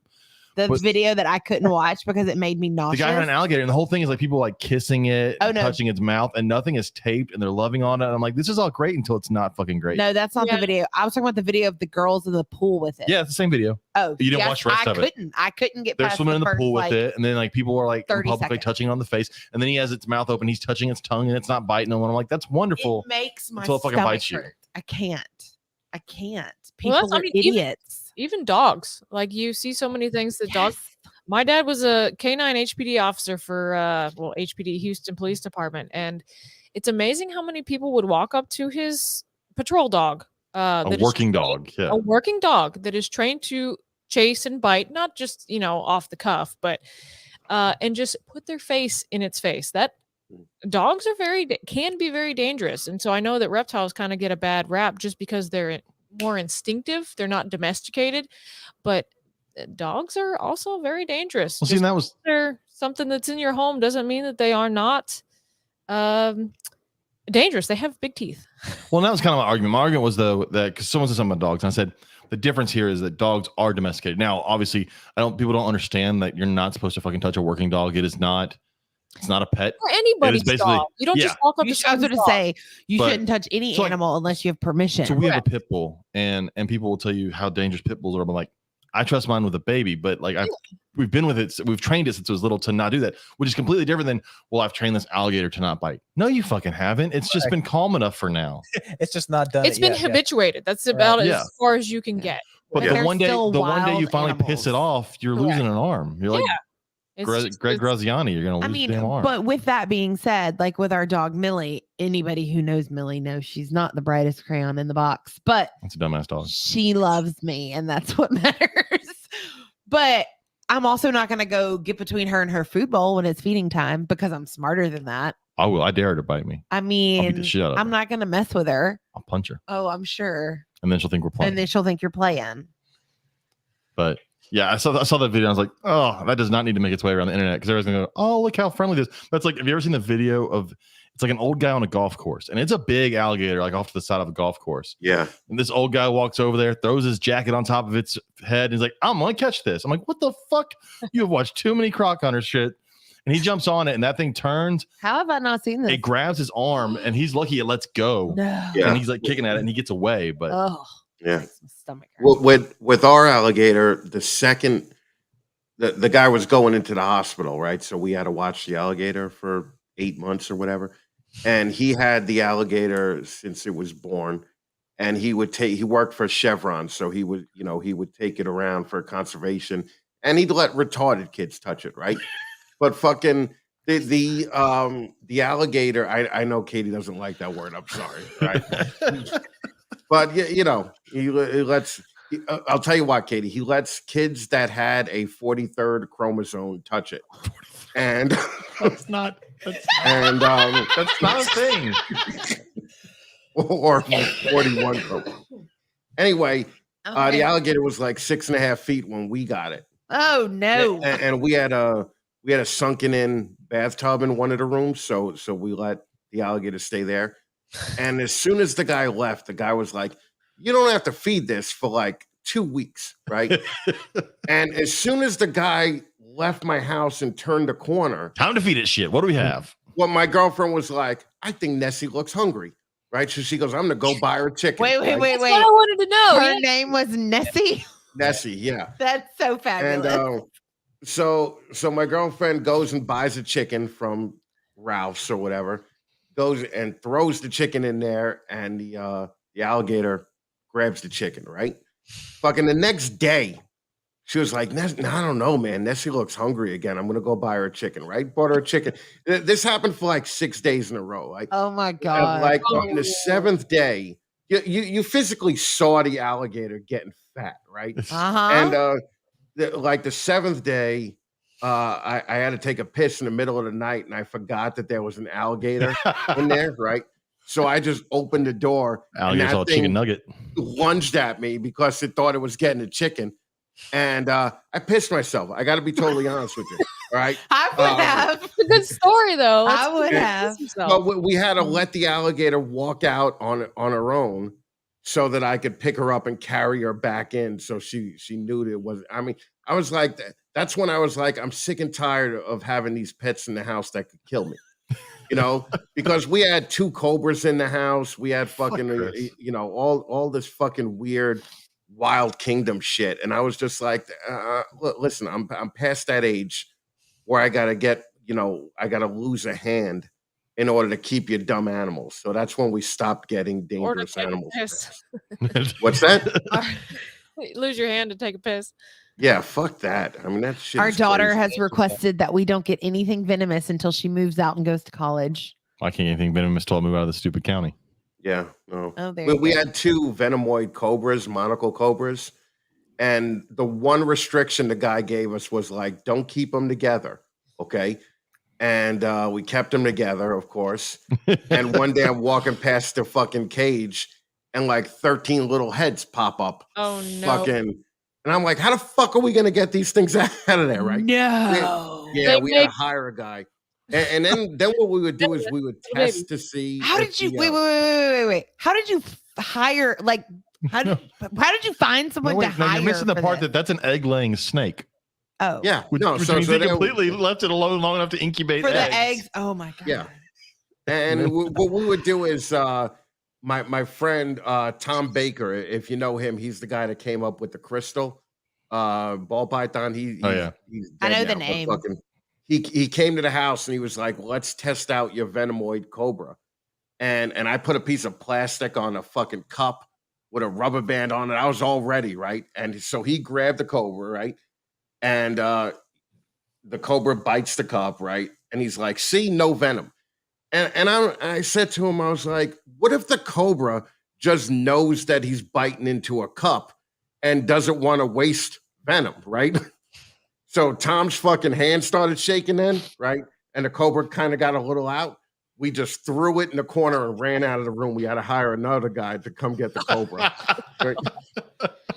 Where do you So- find these people that you're Chris, hiring? you need to write a book. I was in you- California. Yeah, it was a bunch of There's enough just fucking dumb shit weirdos. like that. Oh my god. We used to know all the guys that worked for Prehistoric Pets. So he, the one of the guys would come and get it. One time the cobra bit him at a party because he was showing the cobra off at a party we threw, and just to fuck with me, he fainted after the cobra bit him, and I was like, "Fuck, what are we gonna do now?" And then he just got up and said, "I'm only fucking with you." And I was like, "I hope that fucking snake bites you again, you fucking scumbag cocksucker." Oh my god. It's just the dumbest shit, So, but he was a good totally killing write a machine. book. He would pop the rats for us. And one time we got a delivery.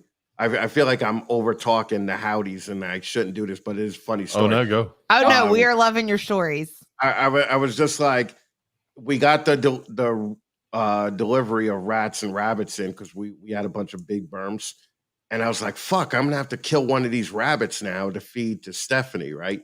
And I was like, "I don't think I could do it. I think that Juan just pops the spine and it's dead right away, right?" So I said, "What I'm gonna do is I'm gonna put the rabbit in the bathtub so it can't escape, and I'm gonna take the flat end of a snake hook." And I'm just gonna fucking jam it down on the rabbit's neck, right? Did it start Like, screaming? I'll kill it real fast, right? Yeah, I would scream. I think. It started screaming, didn't it? Dude, it took me 25 minutes to kill the rabbit, and I would have been and- sobbing uncontrollably. it was crying like a baby, right? Uh-uh. So nope. then when I finally killed the thing, I just sat on the toilet and was just like depressed as shit, right? Yes. Fuck.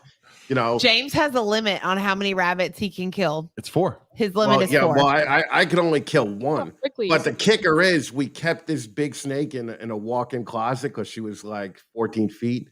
And I just grabbed the snake hook that I just used to kill the rabbit, right? That's a good idea. And I walk into the fucking room and the fucking snake fucking bites the shit out of my leg and wraps around me real quick. And I ain't gonna lie, it hurt, right? Like it definitely hurt a little bit, right? yeah. But the snake was just looking up at me like, "Oh, dude, I'm sorry. Like you smell, I smelled the rabbit. I just and we had I had to call my girlfriend upstairs to pour mouthwash into the fucking snake's, mouth to get it off me. And then we unwrapped it. But I still got the scar from the fucking bite. Just So yeah. I hear these stories and I'm like, how the hell did Chris become a snake perch? Like how did you have Just that? the That's worst. ball Yeah. pythons. Yeah, well, the ball pythons were such a stupid move, The only reason we did ball pythons is because I came home and I saw on Nerd's website that some of these things were selling for like 25 grand a pop.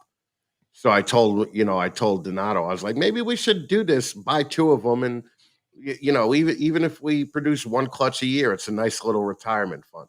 How many And did then you get we up to at one point? What's that? How many did you get up to at one point? 600.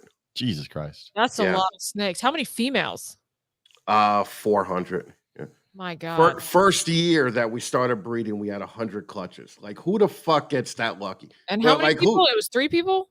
It was 3 people, but I was the only one working with them because the other 2 just put in money. And Ugh. yeah, the first time 100 clutches, I was like, this is ridiculous. Like fucking, this is so it was 600 snakes we got after doing it for 2 years. And then 600 adults. So we had 600 babies the first year that we were breeding. So I was like, Nightmare zone. Like Yeah, that's dude. that's a lot of work. it was horrible. I mean, I had freedom breeders in my house because, of course, everything that was kept here. So I had freedom, like illegally I moved my, illegally kept there. well, I moved my bedroom out to here, and then I had like 7 freedom breeders in my bedroom. And Danny just looked at me and he's like, "I'm not going to be happy until you're living out on your balcony. So we're going to fill your whole fucking house with snakes." And then the cops showed up and made y'all move them out. Yes. Seriously? Yeah. Yeah. I got raided by like 18 town officers, Humane Society, fucking. Yeah, because it was residential, right? Yeah, well, it was residential, and they said, listen, we did not expect to come in here and it'd be this clean, because I'm like you, like anal, just about cleaning shit. And the cops came and said the cops were nervous as fuck, but the animal control people came in with no problem. But by the time they were done, the cops were taking pictures with everything and posting them on Facebook, and they were like, well, this is very neat, but we've seen this. So we can't unsee it. So you have to get rid of all this stuff within 3 weeks. And then they fined me, I think, $1,000 or $1,500 for running a business out of the house. Then another $1,500 because apparently there was a law in place in my town that you can't have more than 2 non-venomous reptiles in an apartment dwelling. So What a weird law. Yeah, I'm like, where did that law? That law came from somewhere. Someone got pissed it came off at our from neighbor. somewhere, but the Humane Society people said they didn't even know that law was on the books. The person that complained about it found that law and showed them, and that's why they came. So it was fucked up. So we had to get a shop after that, but I was way happier with the shop than it being at my house. So how long did y'all run Eyeballs before you're like, I'm done? 8 years. I had a stroke in the shop. Okay. And that's when I was like, yeah, maybe we should stop this, because I was working at like a 9 to 5. Then I would work from 6 until like 2 at the shop and then just do that all over again. And y'all were doing shows at the same time, weren't you? You were going we were doing shows too. And Danny and Donato would come by maybe twice a week to help, because they're both pharmacists and they were working 12, 15-hour days.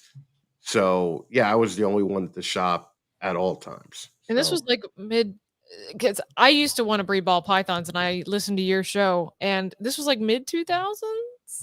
This was 2000, I think 2009 until 2000. So in the heyday. Or 18. Ball python heyday. Yeah, I remember. Every time your show came out, it was always like you did a phone call, wasn't it?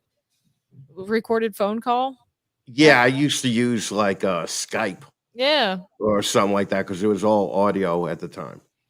Yeah. So it was, that was a pain in the ass. I'm not gonna lie, it took me a while before I would listen to your shows because I don't like ball pythons. I'm like, this is a fucking ball python podcast. Why the fuck am I gonna listen to this? Well, the only reason I did it was because Sean Bradley would fucking constantly be interrupting people. And I was like, the only way I'm gonna get to learn from these people is if I just do it myself and let them talk.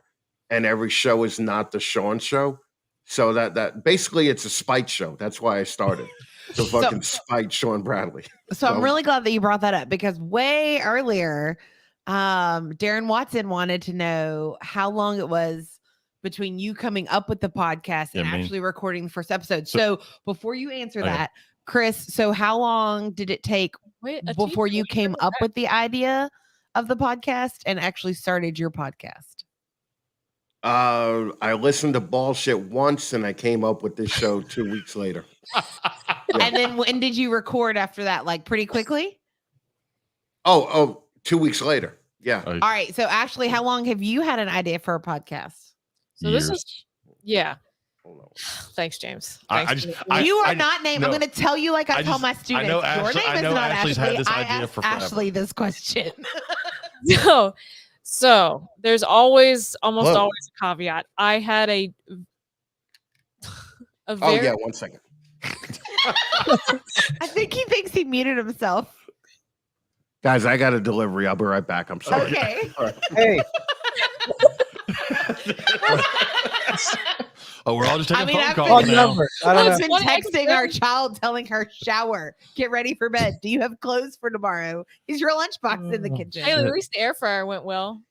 Yeah, I didn't hear any alarms go off. I never even heard it beep. All right, so Ashley, back to your... Bringing it back. Oh, goodness. Oh, thank you. Hello? So like everything has a caveat. I had a very, very, very small, like 1 or 2 episode stand-up jet jet ski podcast a couple years ago. So I had all the hosting, all the information, all the like stuff. I kind of knew how to do it. I also went to school for video editing and documentary and photography and stuff like that. Sadly, because nothing matters anymore. I know how to develop film, but nobody does that. So Katie knows how to do that too. I know how to do. It was my favorite thing in That was college. her minor was That photography. was my minor. Okay, so right, so like you have that, but it's like, well, what are you gonna do with it now? Yeah.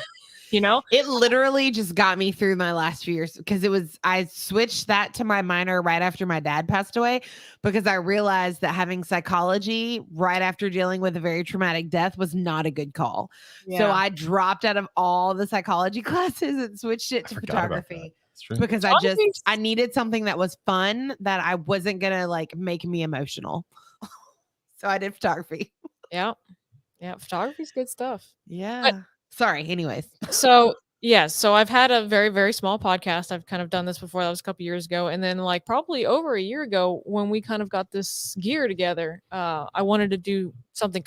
I like doing like the video vlogs and stuff like that. But like as Chris said, and you guys said, editing is a pain. It takes Yes. a lot of time. You have to go through it. Even if it's like fairly straightforward, if it's just you like as a talking head, there's still some sort of editing. So you have to be there for the amount of time that you do it and then all the uploading and all that stuff. And I mean, like we've discussed in this entire podcast, we just didn't have time with everything happening. So I'd say over a year, long story short, over a year, I've had this idea, but finally in the last probably 3 months, we've been coalescing it into something actually happening now that we're climbing out of our cave. So you know something I would love to do, but I just do not have the time in my day for. I would Nap. love to do some type of like a YouTube channel where like I read books to kids or something. Like that would be fun for me. Kids suck. Shut up. Yes, They don't kids all do suck. suck. But, And he's like that's one of those things where like I would love to do something like that. I Why? have because it's fun for me. You realize we have all the equipment for you to do that. I know, but what time in my day do I have? I don't. I have to sleep or my heart acts up and I have heart issues. I sleep a good 4 hours a night. I have to get 6 or more. Go to sleep about Or I 2. have Wake up like at serious 6. heart issues.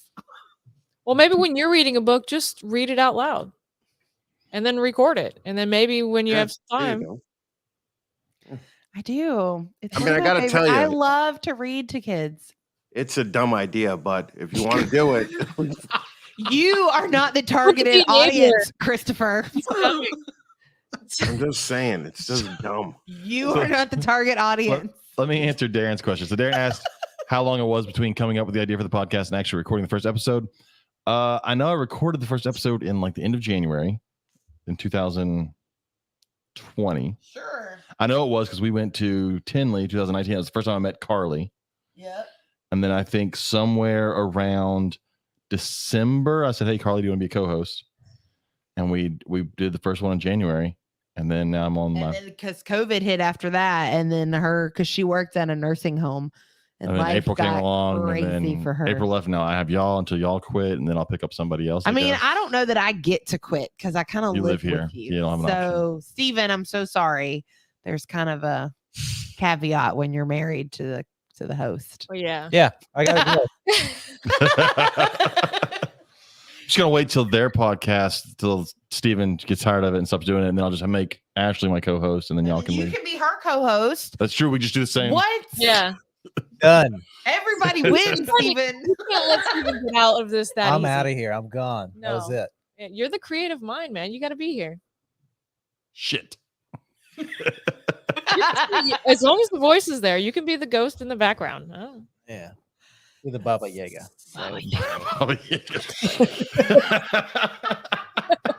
That's what, instead of focus cubed habitats, it's just Baba Yaga.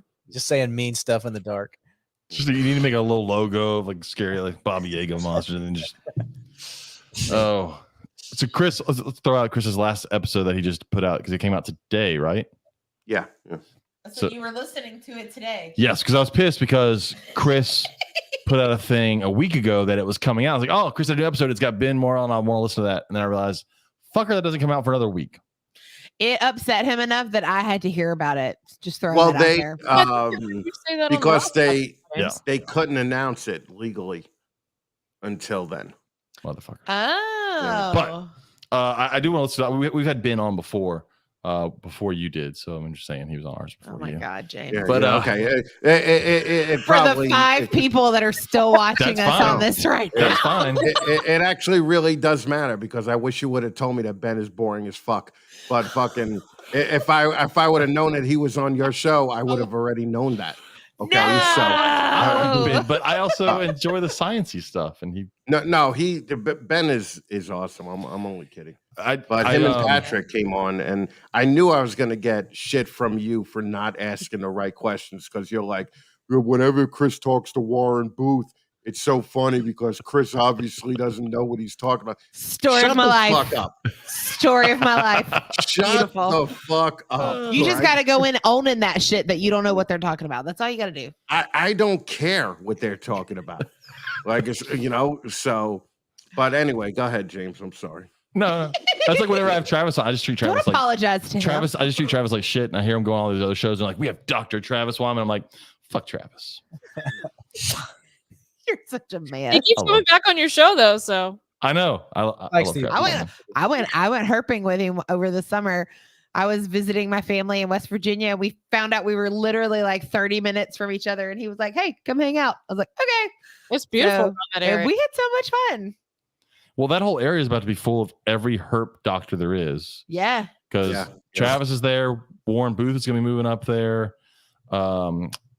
Loafman is up Wait, there. is that decided that Warren's going? Yeah, Yeah. it's decided. Yeah. Cool. Ben and Patrick are both there also. Yeah, they're up there. So yeah, if you want anything that's reptile related and you need somebody that they live within like an hour of each other. Yeah. But what Ben's doing is pretty cool. We've talked about it before on here. We talked about last week. I just the whole genetics testing thing I find very interesting when it comes to the morphs, and I think that's going to change a lot of how this is done. Whether it's for the better or for not, I don't know. We'll see how it works out. It's going to accelerate it, that's for sure. It'll it's definitely gonna- weed out some people.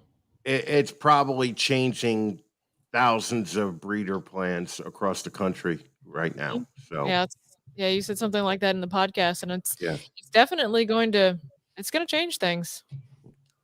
Well, and I've been telling everybody on here, if you have boas, please send him all your boa sheds because I need him to figure out that stuff soon for me.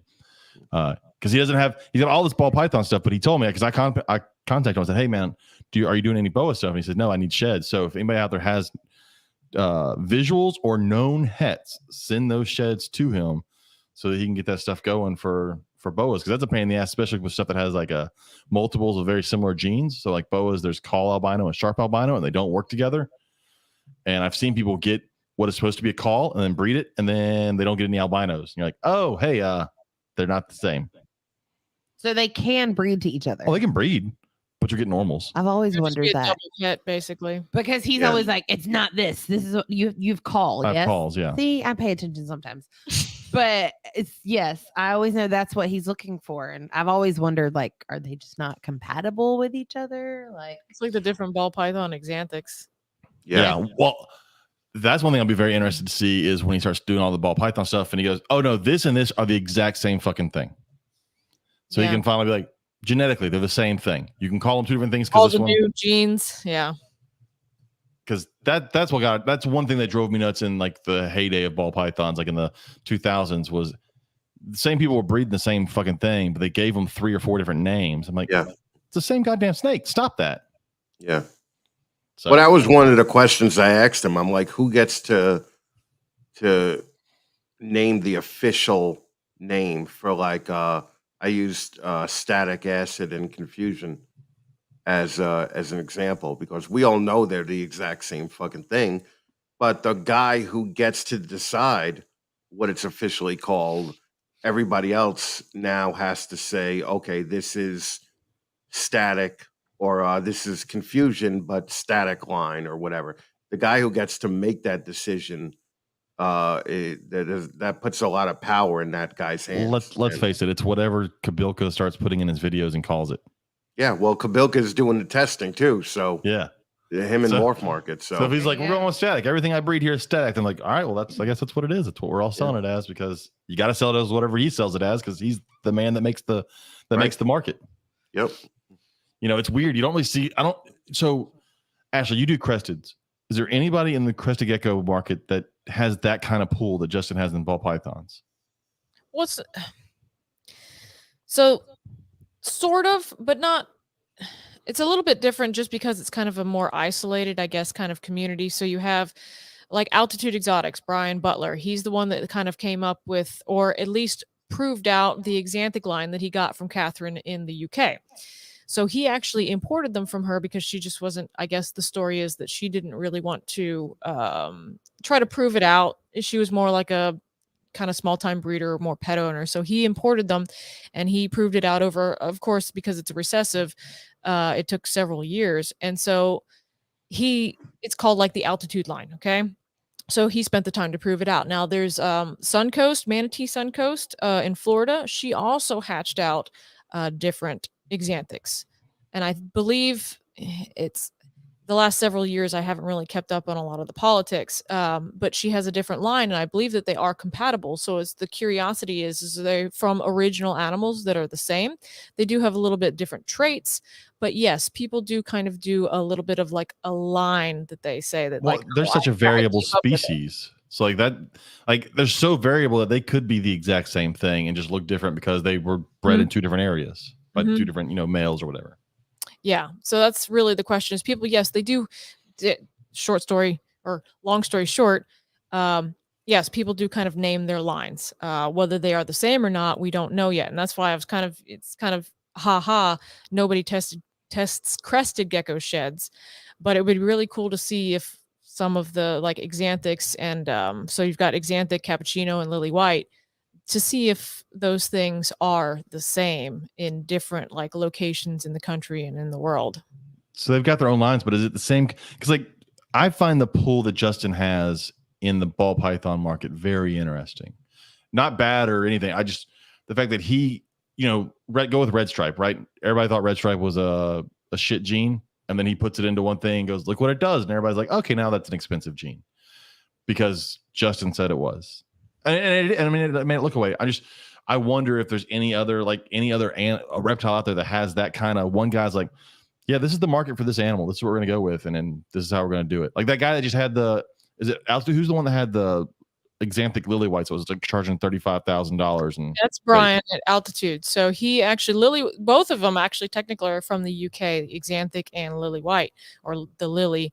But I believe Manatee Suncoast was the first to make a lily white Exanthic, but they all still gather that much, I guess, at shows and stuff. But a lot of it goes overseas, like the Korean market. So that goes out down a whole nother rabbit hole. But like in Justin's case, I think that really it comes down to clout. He's been doing it for so long. Yeah. He treats people well and he has the knowledge. And that's really, it's the same as reptiles, same with cars, motorsports. Like Steve and I are real big into the motorsports. And like really when somebody who has clout and knowledge I guess they're a reliable source. If something like that, if they make something that looks cool, I think that a lot of people were like, well, yeah, I can do that too. And so that's when it becomes, when the demand goes up, the price goes up. And when the supply goes down, the price goes up. So it's really, it's kind of just it's an open market. So it follows that trend. And if people who have the clout stand behind something, I think that's really where it starts to, soar. Or at least become popular. Yeah, it's very interesting. I started in the hobby when like Ralph Davis and Nerd and those guys were the ball python guys, and you saw them at Daytona with $50,000 snakes, but that $50,000 snake was going from their table to the other guy's table. There wasn't cash going from one hand to the other, but man, they lived like it was like that. But and then you have Kabilka, which is not that crowd, and it's interesting to see what he does. Well, yeah, but the crowd is like, I would say that Bob Vu really took the place of the Ralph Davises and the Peter Colls that they're selling the dream, right? Because Kabilka really doesn't sell the dream. Like Kabilka's not showing off everything that the ball pythons are getting him. But Bob Vu and some of the other bigger guys are really just pushing that whole lifestyle as opposed to the actual snakes too, So, Chris, let me ask you. We talked about it last week on our podcast, but I think ball pythons have finally hit a saturation point. I think Yeah. ball python people for forever been like, oh no, there's plenty of room. There's plenty of room. But I've gone to shows now and you just see so many of them and people going, I'm not selling anything. I think we've hit that point. I don't know if anybody's going to higher up will admit it, but what do you think? I don't agree with that because the higher priced animals they can't keep them on the shelves now. Correct. But that's different. That's a small fraction of people producing the higher priced animals. When you go to a Right. show, right, 90% of the tables have $500 or less ball pythons. That's on them. because there's 90,000 of them available. So of course it's going to get to that point. In any business, it gets to that point. But if people still want to come in and blow 75,000 on 3 snakes, those people are obviously going to have a jump on the people who have been breeding $800 snake to $600 snakes for the last fucking 5 years. Yeah. So many just like single gene shit still sitting on tables. I'm like, and they keep keep making them. I'm like, stop it. Stop doing that. Just stop making those. That's all. I mean, those are also people that are not listening to the market, right? Because fucking why, I know somebody in Seattle last week that made, $7 or $8 grand at a show selling those shit snakes, or the lower end, it's going to be a pet kind of snake, but they still made $4 or $5 grand for a 1-day show. So I think that it also depends on where you guys are in Texas. There's a goddamn show every fucking week. Yeah. So it's like, of course, everything in Texas is going to sell less because, I mean, in New York, we have 2 shows a year here. You guys have a show literally every week there. So, of course, the shit isn't going to sell as much. I don't know. I just had an epiphany, but I will talk about that later. Okay. Jesus Christ. Chris lives in New York. Yes. Oh, because you're talking about going to visit New York. Okay. I might be in New York this summer. Man. But she'll have tons of Girl Scouts with her. Don't be excited, Chris. It'll be okay. Man. No, as long as you leave the kids at home, we'll go to dinner. There you go. I get time to myself on this trip. Anyways, you Texas chicks are wild though, so I don't know if I can handle Katie. So I think. Sorry, it was just like you good now? Look, it's after 9:00. It's my bedtime. I'm surviving. Okay. Just make sure you're good. We're with you. All right. So let's go ahead and we'll wrap this up. Chris, if people want to get a hold of you, or listen to you, you don't want to talk to anybody. If people want to listen to you. snakesandthefatman.com. All right. Yeah. Focus Cubed. How are all the ways that people can bother y'all? You can find us on Facebook or Instagram. It's just Focus Cubed Habitats. And then if you add .com to that, you can find our website with all of our different models and incredible information. There's some pictures of me on there. So there's all kind of stuff to look at.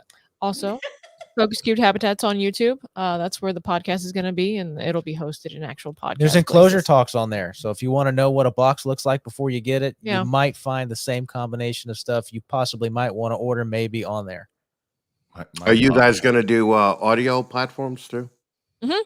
Yeah, so we'll be broadcasting to basically the Apple Podcast, all of where it broadcasts to. Who's you guys?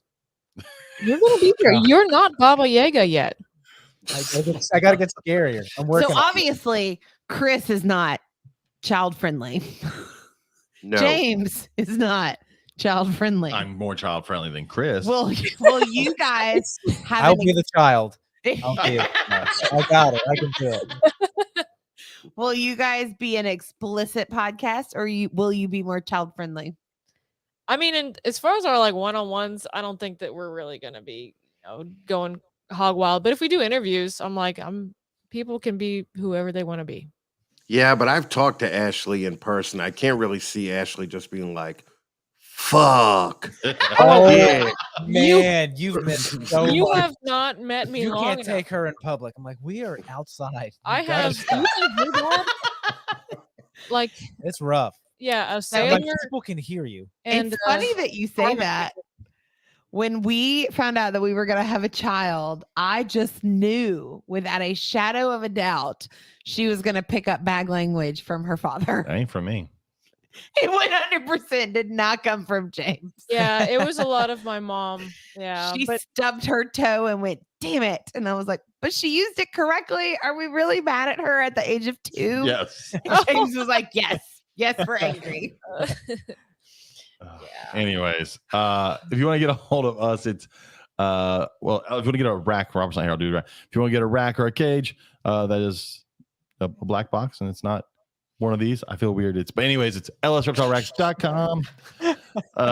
And then us, it is the Reptile Gumbo podcast on Instagram, Facebook, and at gmail.com. And again, if you want to save 15% on VivTech, it's Gumbo22 is the code. Just go get you a light bulb or a camera or whatever the 5 million things that he has now that he's been putting out, or a snake bag, or if you want to get Reptichip or Kabilka or Bo. I'm just trying to go through all of Chris's 5 million sponsors. If you'd like to buy Kabilka, 15%. You want to buy a Kabilka?